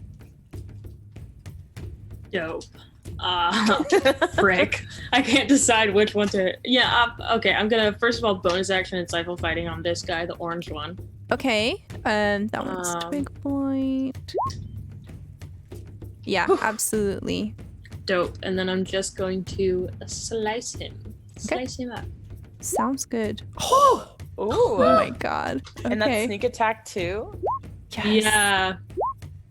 All Oh. right. Still. Yo, it has 4 Yeah. hit points. Yeah. Tell me what this looks like as it just explodes Well, into dust. Alaris just freed me from being restrained or grappled. It was so. I guess when I get up, I'm probably just gonna take my bladed tonfa and do like a upwards elbow straight through its gut area when I get up. Tight. Nice. And that's my whole turn. Okay. So this creature will continue to tighten its grip on Samara. 17's a hit. Take 8 bludgeoning damage. It Ow! just squeezes you. Oh. You can feel your bones beginning to pop and crack just a little bit. Nope. Don't like that. Too much for comfort. Alaris, it is your turn. Can I get some help? That's not allowed. We're gonna we're gonna choppy chop this boy. Bye, baby. 20. I like that. That's a hit. Okay. 8, 25. That's a hit. That hits. Okay, it is still up. You take some really good slices at it, and you see some of the vines falling away, but it still has a hold on Samara. It is a pretty sturdy looking creature. One more sec. I'll get it. I'll get it next. I'll get it. Okay. It's just like. It is your turn, Samara. Samara, you don't look so good. No, I don't. Okay. You don't need to say anything. Oh, okay. No, Samara looks great. Perfect hair day. Fantastic. Perfect hair day.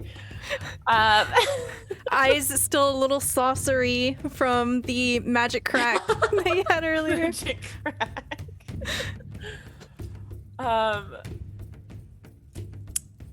Let's see.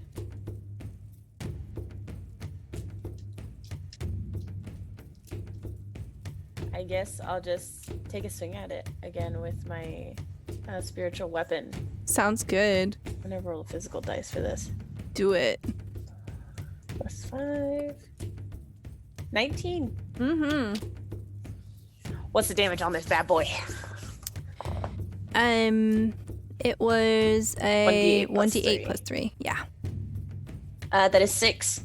Nice. Okay, so that's 9 damage. Very solid.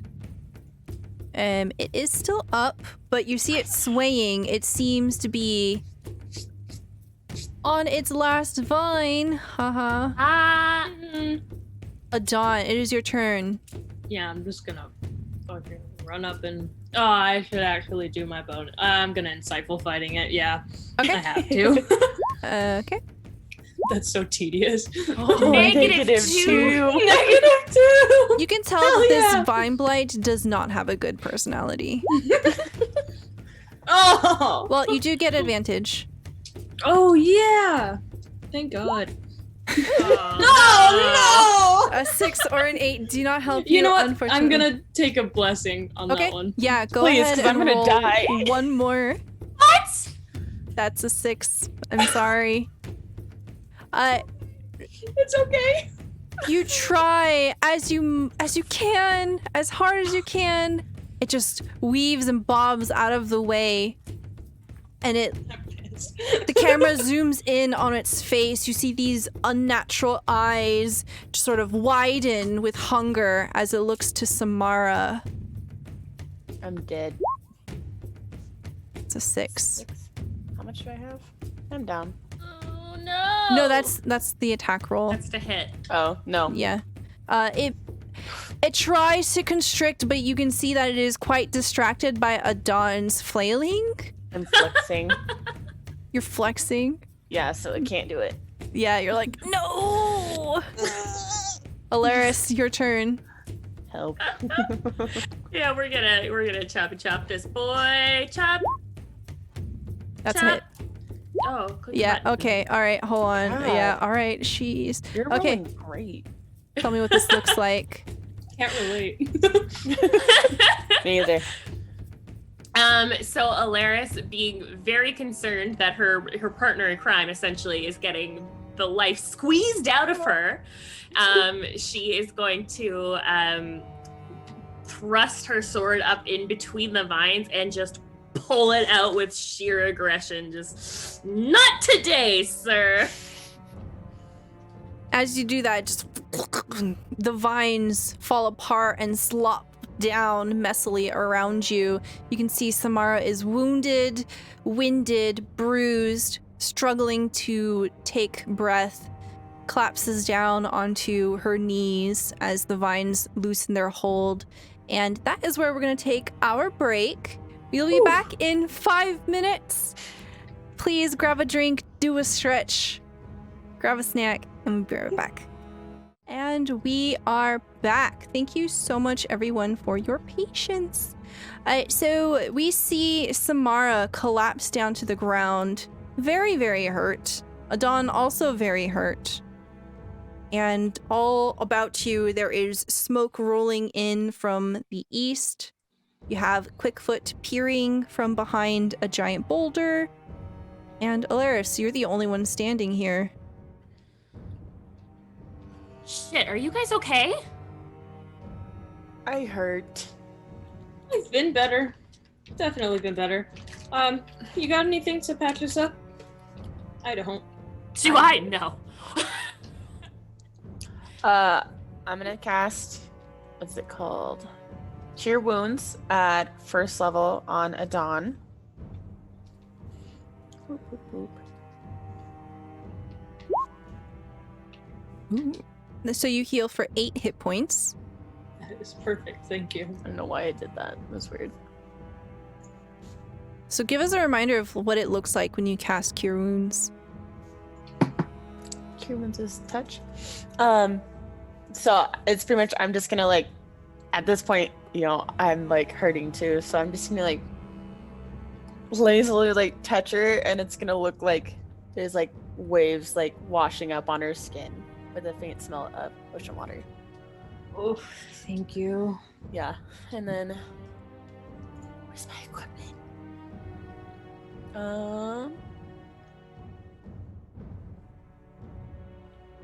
How much does this potion of healing heal me? A regular potion of healing is 2d4 plus 2, I think. Okay, I'll take that. Okay. Go ahead and roll me 2d4 plus 2. Let's see. That was 9 total. You heal for 9 hit points, and as you kind of slosh this potion of healing around, the liquid inside begins to light up, and it takes on this warm, kind of soft glow, and you chug it, and it tastes like cinnamon. Ooh. Was that from that weird house that we were just at? Yeah. Oh, I've got brandy in my bag. I got potions of brandy. I have poison. But... I don't think that'll help right now. Oh, I thought we were just The taking brandy's not gonna inventory. help either. I help disinfect my wounds. I mean, Alaris is fine, but she's not great. You do see that this would probably be a decent place to rest if you want to take a short rest. Just catch your breath a little bit. Should we take a short rest? Yes. Okay. I would really like think- to do that. Yeah. So what that Next to means this rock. is that everyone, you get off your feet, you relax for a little while. If you have any abilities that replenish on a short rest, you can definitely replenish those. And if you want, this is the perfect time to expend hit dice to try to restore your health. So you can We both We expend... both get Four. 4. Immediately roll a 4. So, Adon, you do add your con mod to that if you have any modifiers. Oh yeah, I do. Ooh, full health. Oh wait, no, 1 less. And you can roll up to the number of levels you are, which is 3. Dang, Alaris. Those are some Not rough having any rolls. Did you want to use any more, Adon? Mm-mm. Samara, did you want to heal any hit dice? Yeah. What hit dice do I need to? I think a D8. cleric is a D8, yeah. And then plus your con mod. What's my con mod? Nice. Wow. You can roll 2 more times if you want. Yeah, I'm definitely gonna do that. I'm just gonna do physical because obviously that doesn't like me. And we see Quickfoot scamper up to Adon, and Quickfoot tries to lick one of your wounds. Thank you. Okay. Thank you. Are you okay? With the last 2, I heal a total of 10. Sounds good. Yeah, you see Quickfoot just kind of chirp at you. You don't understand. This is a strange creature. I love him. He likes you. Oh, I like him too. So about 45 minutes pass, and you feel a bit better about yourselves. A little rested, you can get a little snack in, and the smoke, it continues to billow from the east, and it's getting heavier and heavier. Guess we better get on that. Are we gonna head in or are we just Well, I mean, we still don't know what's causing it. true? Gotta get closer to the source to find that out. Yeah, I doubt it was the shrubbery that attacked us that caused a fire, so. True. Oh, by the way, during that short rest at some point, I would have kicked around the little twigs that were left over to see if they looked like the trees that we passed while we were walking up, the ones with the weird stuff. Okay. Go ahead and roll me investigation. With a 21 yeah. investigation, yeah, these are absolutely not like those strange trees. You still see these strange trees. The trees are pretty much exclusively what you see now. Oh, So the original trees that you had seen when you came into the forest, there's no trace of those. from one of the creatures that collapsed, I'm probably just gonna take a twig from it and slip it into my bag to study later. Okay. Do you want to take a twig from one of the ones that were size That was of shooting record? the twigs. Okay. So all right, cool. You take a piece of wood, and it's about the length of your forearm. It's Oh, quite big twig. large. Yeah. One of these was very similar to what had pierced Samara's shoulder earlier. Mhm. I'll Ow. just keep that on me. Okay. Very sharp. So go ahead and add Blight Splinter to your inventory. Got it. Okay. as you make your way further into the forest, do you want to do so stealthily? Who's going to be in front? What does this look like? I think prefer moving if we moved carefully. stealthily. Yeah. Probably a good idea. And I guess I'll take the lead if we're going stealthily. Could I get stealth checks from everybody? Oh, maybe I should pass without a trick. I really don't care, obviously. What did you guys say? I can't hear you. It's a 14. Okay, that's a 5 from Samara, 14 from Alaris, 15 from Adon. Yeah, Samara, you've got the rock, you're fine. You're fine. You're good. fine. The group of you make your way further into the forest, trying to be kind of mindful of the noise that you're making, and eventually the path leads up to a large fallen tree. Could I get an investigation from Adon? Yeah, you can. That's my ability. Oh. Oh, man. Bad roll. No, 12 is good. 12 is good. So you get 12. You see that the large fallen tree has been deliberately dragged to this spot. It more or less blocks the path, and you can see that eventually the tree ends in either direction. You could just walk around it, but it's going to take a little more time. Or you could try to vault and climb over it. Yeah, I'll hop on it. Okay, Where's go the ahead. couple on hop when you on need? Go ahead and roll me athletics or acrobatics. You scramble, Frick! you're struggling. Alaris and Samara, you see Adon struggling. After a quick chuckle, I will go help her. Okay, so go ahead and roll Help her again. too. Man, the only abilities I'm good at, bro. So- There we go. Where was that the first time? Nailed it. With a help action, your 7 turns into a 24. Absolutely, they just more or less just like yeet you over the edge of this large tree.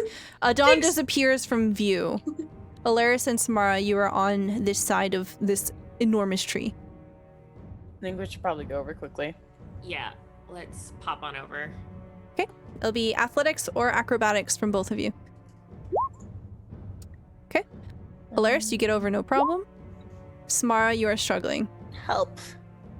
Smara! Help. Probably reach our hand down from the top. Yeah. Okay. Go ahead and roll again. Okay. You're almost there. Samara is just a little. The angle's a little too awkward. You can't get Samara over. I will take out one of my rope, my hempen rope. And I'll throw it down to her. And is there like a big branch I can tie it to that's like sticking out of this tree or something? Yeah. Use the rope. Okay. Like with the rope, you managed to climb up over the tree. Do you want to leave the rope there? No. Okay. So you wind it back up as soon as Coming you back with vault me. over.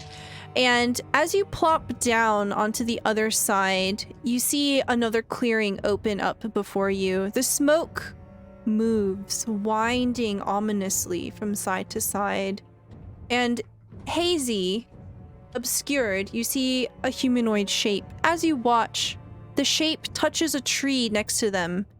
In an instant, the bark underneath their hand bursts into flame. There seems to be something satisfied in the way that they watch this happen, and they slowly move over to the next tree and repeat this process. Hey! Well, what are you doing? This area is heavily obscured by smoke. You see the figure immediately turn towards you, snapping with sudden alertness. And they begin to move towards you. You see their arms raising up, and you can hear some kind of low chant. What languages do you all speak? Common and infernal. Okay. I also speak Infernal, Dwarvish, Elvish, and Common. Okay. Yeah, common, primordial, elvish, and dwarven. Okay. We all So you, picked the same language. Shit! so you don't recognize this language. It is very similar to Elvish, but not quite Elvish. You don't recognize any of the words. And you feel a static electricity in the air. The fine hairs in the back of your neck and your arms begin to raise. And you can tell that a spell is being cast. And you hear a crack of thunder overhead. And the smoke begins to wisp away. And you see that it comes to total clarity in front of you. The smoke clears, and you see a feminine figure. You're not quite sure if the bark that covers her is armor or merely her skin. Either way, it extrudes out from her head and her shoulders in spikes. Between the wooden plates on her face, her eyes glimmer like hot coals. Her fingertips glow, still slightly alight. She points at you. "Tell me," she says, narrowing her eyes, "why are you here?" Someone's burning down the forest. It's pretty obvious that this is the person burning down the Oh, forest. yeah. Okay. 100%. You see this figure coming to a halt, and their eyes narrow as they watch you. "What business do you have here in this forest?" What business we have? You're the one that's burning it down. You have no business here either. "I am doing exactly what I am supposed to. It is not safe. You must leave." What's the mission here? It's not safe because you're the one that's burning it down. You can tell that this creature is quite guarded. They do not respond. They just sort of watch you with apprehension. Why are you doing this? Can't you see all the animals running away? Can't you see that you're destroying this part of the forest? Where's Quickfoot? Oh, Oh no. Oh, he's probably on my shoulder. That's usually where he travels. Okay. So you see the creature's eyes look to Quickfoot, and she begins to chirp. And Quickfoot chirps back.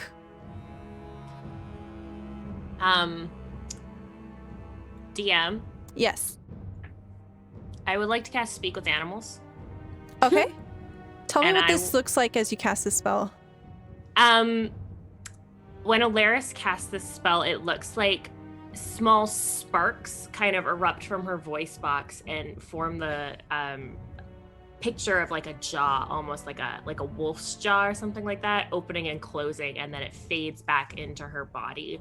Oh, And Nice. she would like to speak with Quickfoot. Okay. So as you cast this spell, you can hear the conversation they're having, and she says, "You should leave now. It is not safe here. I have told all of the other animals that they should flee. Why don't you go as well?" And then Quickfoot responds, "Well, you see, I go wherever she goes, and we are here. You can't change her mind. This woman is like a fortress."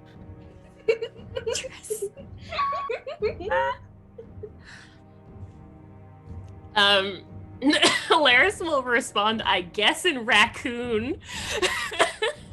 Chirping, yes. They're speaking. Be like, it's true, I am like a fortress.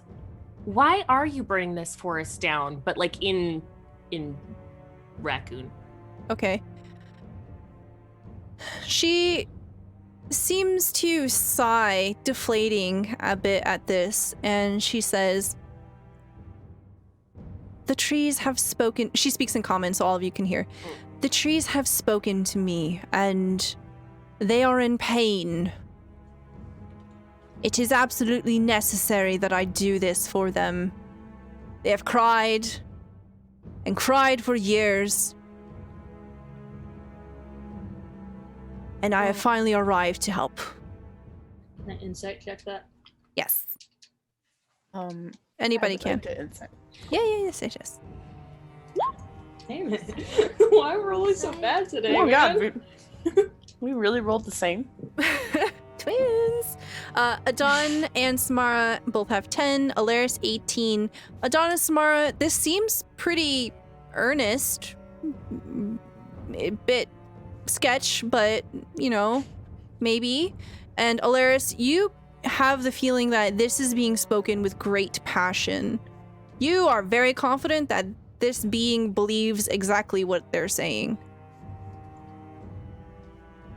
What is causing the trees pain? Is there another way to relieve them rather than killing them? Oh, is it this? And I'll pull out the splinter, the blight splinter thing.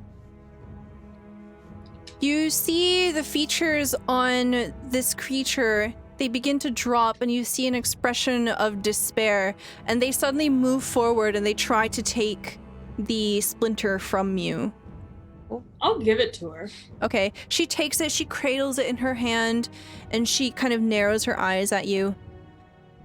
This was one of my companions Oh. trying to help drive anything that was too stubborn to leave from the forest. Oh. Well, I found it like that. You see her just gently cradling it against her chest. And she gestures to the trees and she says, with some plants, they require fire in order to grow, in order to become stronger, so their seeds may spread and make to the earth.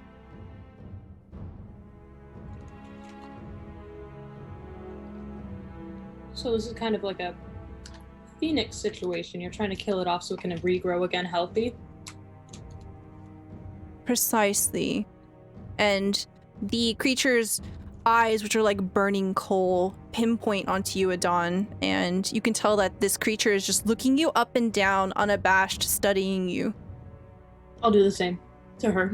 Okay. Ooh. Go ahead and roll me a nature check. DM. Yes. Yeah, she's she hot? naked. Is she hot? She's naked. She's naked! That doesn't mean she's hot But she's naked. She's a naked naked tree lady. and on fire. So Yes, with a She's 13 hot. nature, this is a dryad. And she's Almost. hot. Good. All of the NPCs in this game are hot. Good. Thank God. only game I want to play. Well, I mean, if this is your forest, if the forest called you to be its helper, I guess we're in no position to stop her, are we? You can see behind her that there are whirls of flame that are beginning to grow untamed, and it seems as if it's starting to become unruly. Things are catching quite quickly, and you hear a tree branch crack and it falls down, and just fire and ember bursts up in a small flurry, and you see her kind of pull back in surprise. It seems as you have distracted her. Some of the flames are growing out of control. She looks to you, unsure of your intentions, and she kind of looks back to the fire. We're here to protect the town, I guess. There's a town right at the edge of this forest. If you burn the whole... We're just a little concerned. It is not my intention to do any harm, but this must be done for the sake of the forest.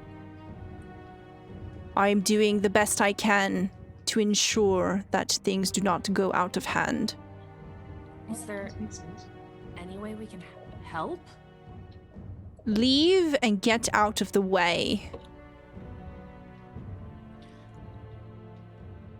I don't know that that's something we can do. Are you sure you can contain this to only the trees that need help? Are you not letting this spread to healthy trees?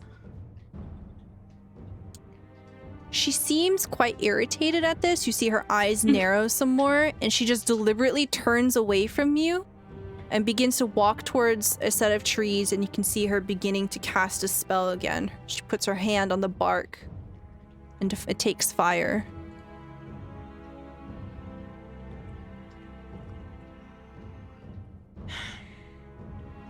Samara, are you able to put out any of these fires? I mean, I can't. I'm fire. No. Not that I know of. Could I I don't get have anything either. dexterity saving throws from everyone? Girl. I'm Oh, on wow. fire. Oh, we're all on fire. How? 7 from Why are we Samara, rolling 9 so and a 9 bad? from Alaris and a Dawn. Can I actually use my advantage? Yes, absolutely. Burn one of those. No. That is a 13. Okay. You managed to evade this, but I'm not on fire. Not get hit by fire. so Alaris and Adon, you take 3 fire damage as a tree snaps above you, a branch comes crashing down, and it hits you, scorching your armor. You can tell Sorry, that. can you do like... Oh, sorry. No, go ahead, Jim. go ahead. So can you do like a tidal wave or something? Like you went all big and watery. Can you not do something big and watery? It's true, you were big and watery. It was only for like 5 minutes, guys. Like, does it look like I'm in that form again? Yeah, but like, didn't you like learn something from it? Can you like do like something flashy? And she does that. I know. Quickfoot's like She's trying on to hold fire. Oh shit, does Quickfoot? Oh No. no. Do Quick- not. Quickfoot's fine. Okay, I was like, Quickfoot the has branch fell run away. on the other side. He's a raccoon. Yeah, it's fine. Quickfoot also only has like 3 hit points. I don't want to rock no. that boat. Please No. do not. It's too soon. Yep. We can't lose Quickfoot. And so as you were kind of deliberating what to do, the Dryad just continues to do what she was doing. Should probably just leave.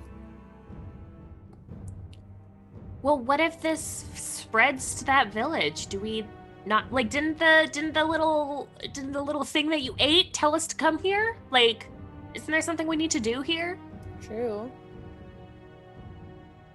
I mean, who knows if it actually led us here? Because you ate the map. That's true, you did eat the map. You tell me to.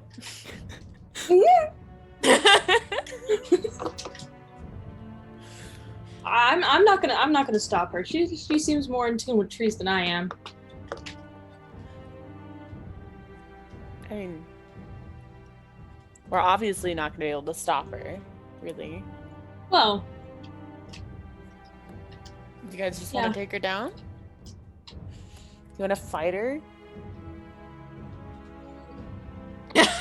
particularly, You she's sure? got a lot of fire. I mean, her much smaller, squishier friends almost had in with us, but how else are we gonna stop her from burning this place down? Do we want to just let Do her we need to burn stop her? it?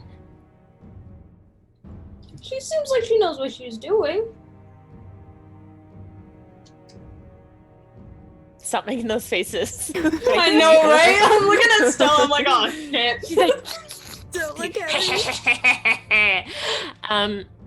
Adon, have you noticed anything about the trees or anything while we've come here? Like, you're usually the Well, one I mean, to... they're nothing like I've ever really seen before. But that being said, I've never really been out of Waterdeep since I can remember. I don't know what's wrong with them. There's- Stella. Ella, stop. I hate it! Stop it! Don't hide your face! Is this better? I guess I could take a closer look, and I'll go to like a tree that's not burnt closest to me and try to see why it was crying. Okay. Go ahead and roll me nature. Can I try and see if she's like? I'm gonna from- use an advantage. I'm gonna use a blessing on that. Okay, sounds good. That is the last blessing. No. Can I try and see if that she's like from like our primal plane? Okay. Or if she's actually from this plane? Yeah, sure. So go ahead and roll me Arcana. So a dawn with an 11. You go up to one of these trees and you try to inspect it. You put your head up against it. You think real hard. Don't hear anything. The tree's not talking. You can't talk to trees. But It's not crying. you clear your mind Oops, sorry. and you try to block out all of your other senses. Your eyes closed, your mouth shut, and you get the sense, very, very faintly, that this tree's in pain. You don't know how you can feel this, but something is not right with this tree. With an Samara, can you come here real quick? Samara, with an Okay. 18 Arcana, Oh, yeah. yeah, you absolutely can tell this is a dryad, and it is a fae. It is from the Feywild. And then I'll go over to Adon. You know how you fixed me up real nice earlier? Can you try that? Maybe I'm doing something like that with this tree. Don't just hear me out. Just try it. Okay.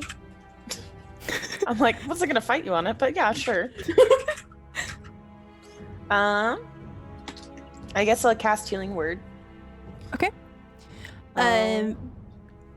Does this look any different to your cure wounds? Throw a water ball at it.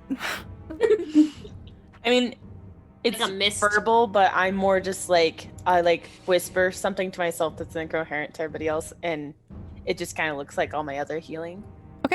Yeah, so you see the little magic particles, and you can tell that this spell has taken effect as you look at it.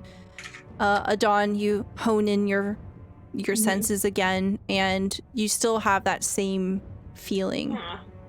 Oh, okay. It didn't quite work. But thank you for trying. Not for lack of trying. I Salem, think the only solution is to listen to her. Salem, thanks for the blessing to Avalon, who's not here.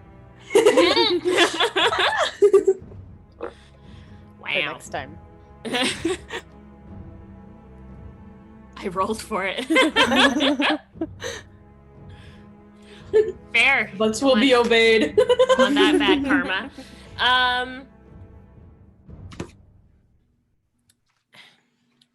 Is there a way? Do you think we can find out what's wrong with these? Do you think it's deeper in the forest? Like something we can help with? Should we just maintain the perimeter of fire so it doesn't affect the village? Like what? I want to find out why they're hurting. She hasn't said anything about that, but I don't think she will say anything to me. I don't think she quite believes the whole Splinter situation. Well, Maybe you could talk to her about it? the splinters? I mean, No, I mean like why the trees are, crying. crying. Oh god. Okay, well this could go terribly. So if you could please just like maybe watch my back, that would be super. Okay. I will try and go talk to the dryad. Okay, as you approach the dryad pulls away from the tree and gives you its entire attention. Listen, I understand what you're doing. I want to protect these trees as much as you do, and I'm a fan of fire, so I mean, let's be honest. It's pretty great, but is there anything we can do that might be more beneficial for these trees? Like, is there something, what is causing them to be so upset? Go ahead and roll me persuasion. Scared. Scared. With a 12, You see her deflate again, and she looks over to the trees and then back to you. There are trees that must germinate through fire. This is a process that is necessary, and it is healthy. This is what must be done. For 50 years, they have told me, there has not been a single fire in this forest. Fire is natural. It is as necessary as any of the other elements of this realm. By preventing the fires, the forest has been in pain, unable to grow, stunted, growing on itself. This is necessary. I have this under control. But what I need from you is to not interfere, and to tell the other beings that live on the edge of this forest to stay away and let me do my work.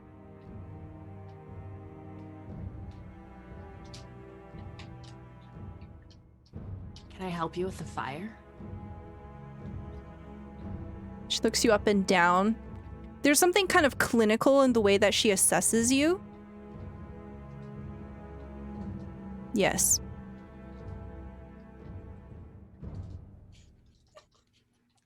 Tell me which trees need it. I'm yours. Okay. Alaris is going to help the Dryad. So you see the Dryad and Alaris like kind of moving away from Samara and Adan, and she begins like pointing. You can't really hear what they're saying. And Alaris, how are you setting trees on fire? Probably with other pieces of trees, because she doesn't have any of her fire powers. Okay, yeah, absolutely. So Samara and Adan, you see Alaris lighting trees on fire. I don't think that's what we asked her to. Should we have two? It would hurt. Oh, okay. I'll go up to it. Just I'll just mirror Alaris. I'll follow Alaris around and try to mirror exactly what she's doing. Okay, Yeah. sounds good. So we see the camera kind of pull away from the group a little bit, and the Dryad seems really apprehensive of Samara and Adan, but eventually seems to relax and begins to command you what to do. And you get the sense that she's doing this systematically. There is logic in the way she's approaching this, and you get the sense as she's directing you that it is absolutely under her control. And a few hours pass by. It becomes quite dangerous. Can I get dexterity saving throws from everybody? We're gonna montage this a little bit. Okay, that's a 14 from Samara, 17 from Adan, and a 16 from Alaris. So throughout these several hours that you are helping, you are able to avoid any disasters. And after some time, when it becomes deep into the night, you are covered in soot, you're panting, you have heat baked into you, your hands are tired, your bones are tired, and you see the Dryad raise up her hands and she begins casting a spell, and a clap of thunder overhead, and it begins to rain. A heavy rain comes down, carpeting just in heaps, in sheets, and it just washes over you. It chills you, but it's a good kind of chill. It's a cleansing kind of chill, and you can see that the fires are slowly being put out as you are in the middle of this forest. Is that it? All done? Samara's just gonna lift her head up and just enjoy the water hitting her.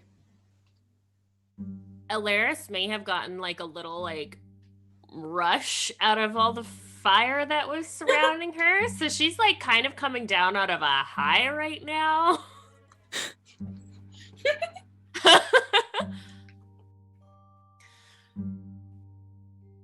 So was that good for you? Because that was good for me. See the Dryad like look over to the others. Are you talking to me? Yes. I do not understand what you mean by rush. All right, that's fine. Whatever. Is the forest going to be okay? You see her move over to one of the trees. It is scorched. You can see that fire has taken some toll on it. She puts a hand up against the bark and you hear a sizzle as it makes contact. And she lowers her head. There's a quiet hum that emanates in the area. And she pulls back and she says, yes, the forest will begin to heal. And there is release. Same.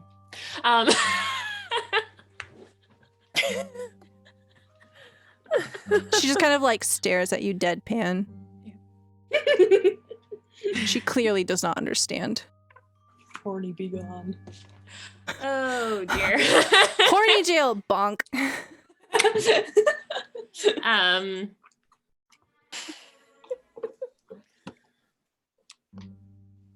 Yeah, well, I guess that was fire. So, is there anything else you ladies need to need to Food. Probably Yeah. report back to Ethel. probably?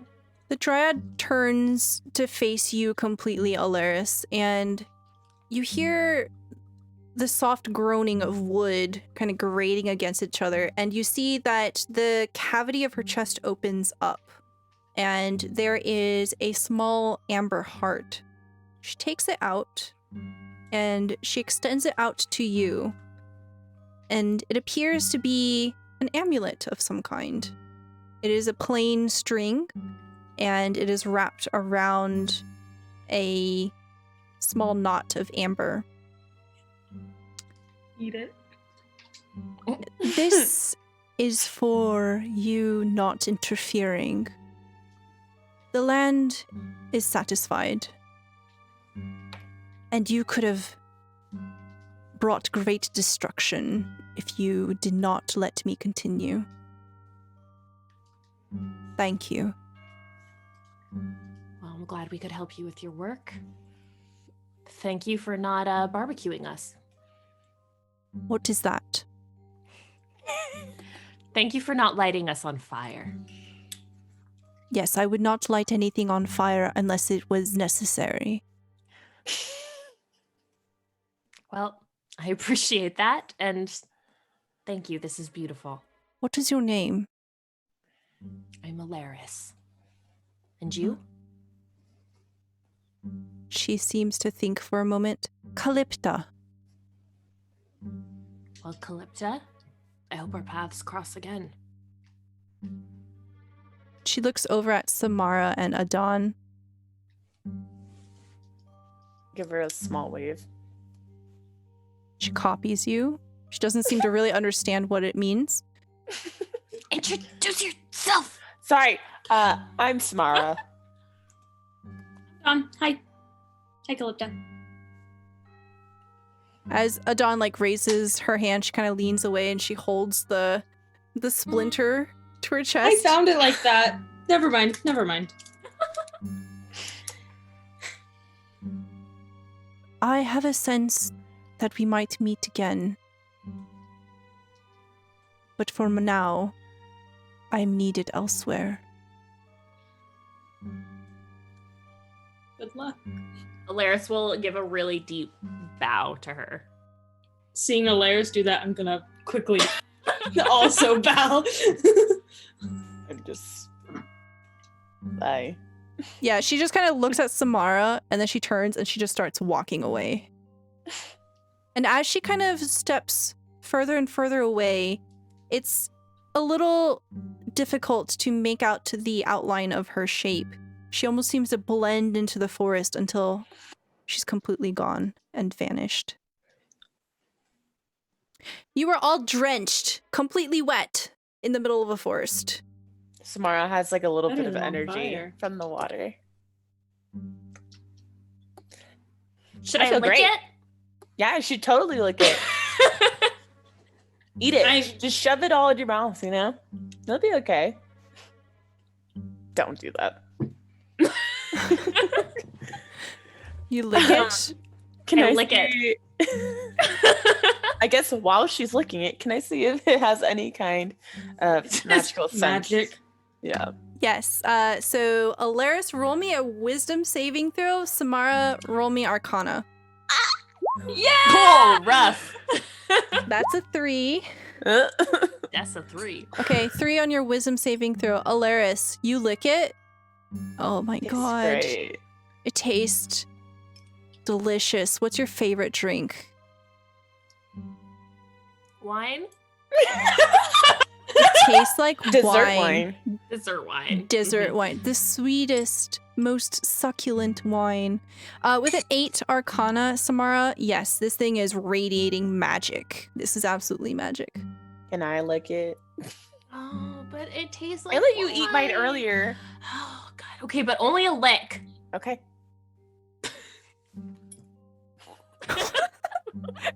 What's your favorite drink?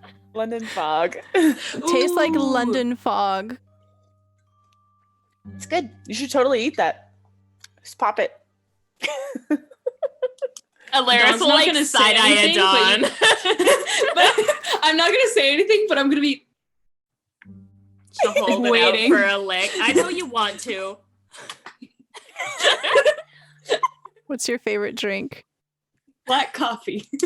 Ooh, Tastes great like job. black Fucking coffee. espresso for a Dawn, dude. It soup? tastes like a fresh pot, high quality beans. Yeah. Little beans. As much energy as possible. Yeah.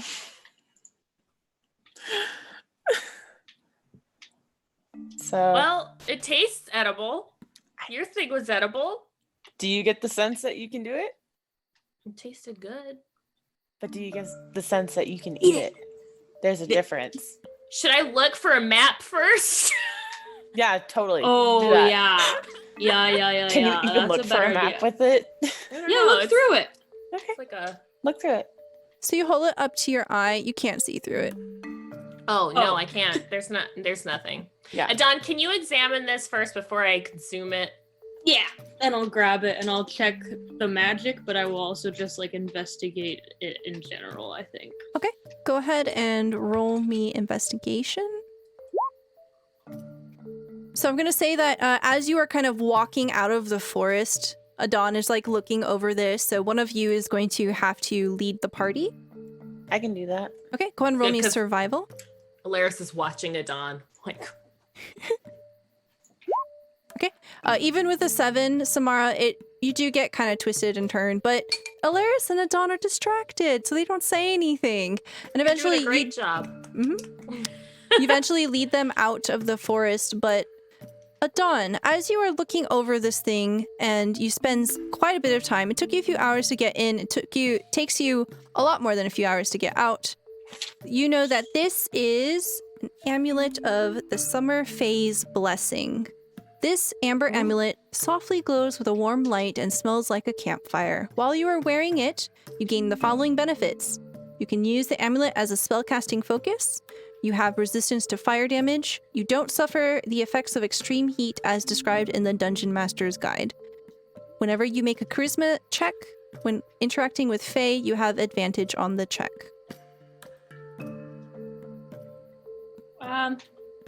No map, but here you go. And I'll explain to her all like the properties, but like I'm not gonna say resistance to fire damage, but you know. Well, I mean, that would have been useful while we were in the inferno of a forest, but Well, you never know Seems what's kind gonna of happen next. You said our pointless. paths are gonna cross again, so maybe more Sure. fire. You seem So to don't- like that. so don't consume it, is what you're telling me. I would not, as of right now, I would not consume it yet. Don't eat it. Don't eat it? Okay. Well, I'll put it on then. Good idea. You sound disappointed. I wanted to eat a rock. But you gave me shit about eating my sea glass. I did, but now I want to do it. I'm the fear of missing out, man. If you Come guys are on. that that hungry, sucks. Ethel said she'll give us free meal. Free meal and free drink. True. Let's I go. want to try that ale. And as you say this, the camera pans back and we see Alaris, Samara, Adon in the tavern, and you are greeted very warmly. Towels are distributed. Warm food is put in front of you. Fresh drinks. And Ethel is leaning up against the table, looking over the group of you. All right. Let's tell us. We're all eager to know what happened. And you see all the other farmers with their farmer children and their farmer babies kind of swarm around you. Big eyes and curious.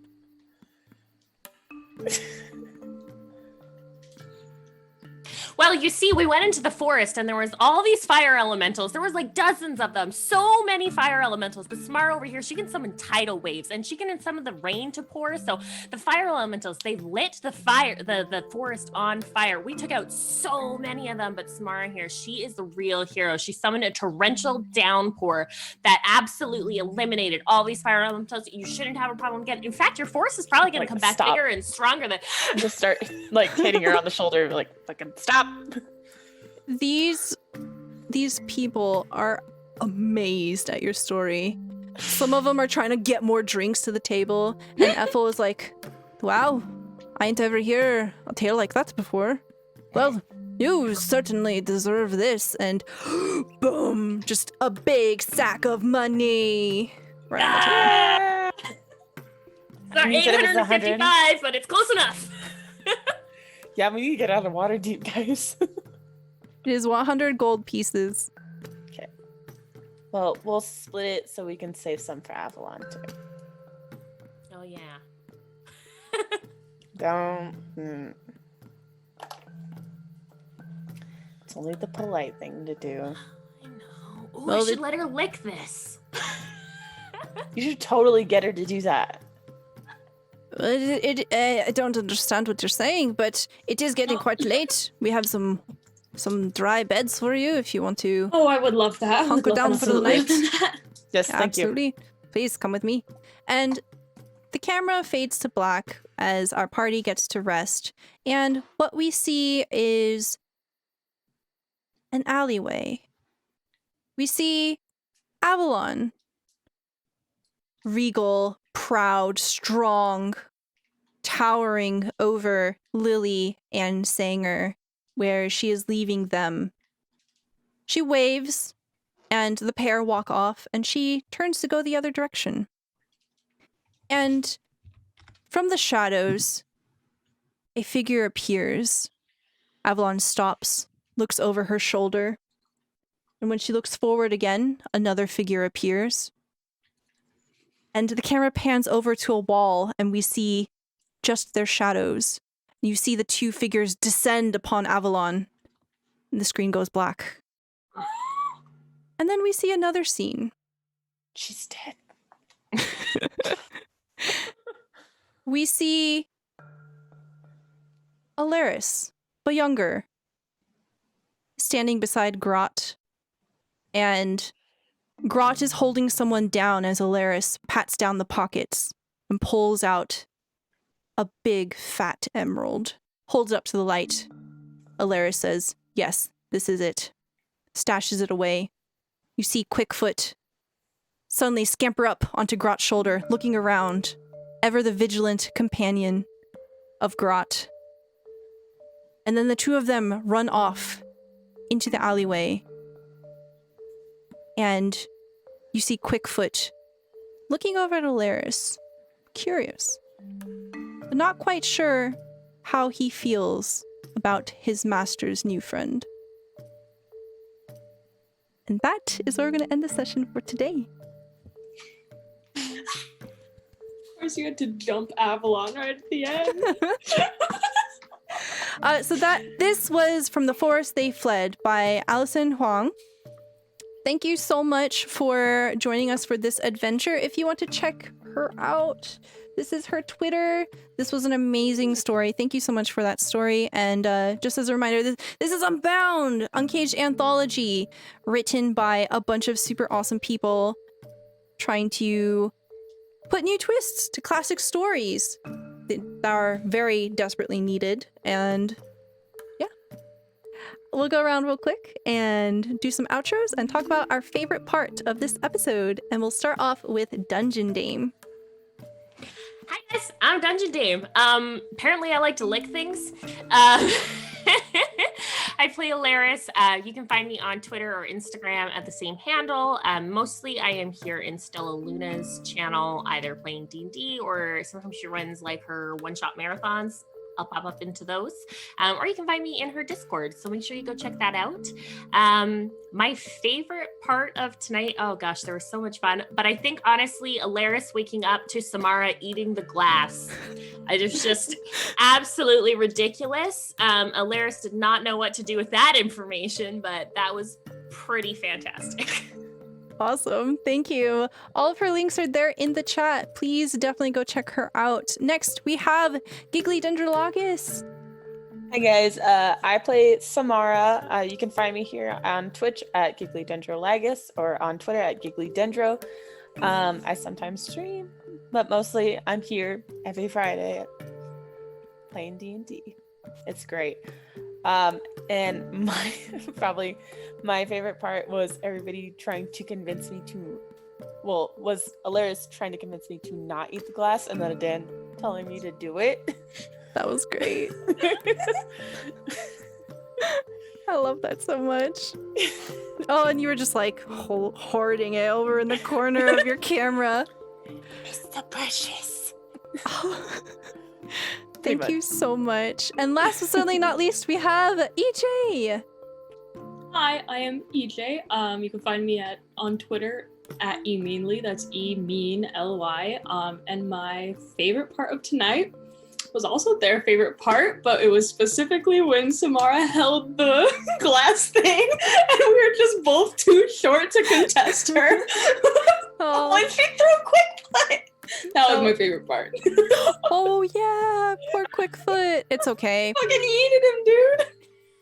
Quickfoot, Catch it. Quickfoot is chunky. It's fine, you know. Lots of padding. He's a little It's thicky. fine. Yep. I'm Stella Luna. Thank you so much for joining us. If you're new to the channel, please consider giving us a follow. That way you get notifications for when we go live. We play this game every Friday at 9 p.m. Eastern Time. Boss baby. Yes. Boss baby. Boss baby. Yeah, that's going to be it for us today. Thank you so much for joining us. And next time we will be playing a new adventure of Uncaged Anthology. And we see the screen go black and we see Earth. Banshee's Tale.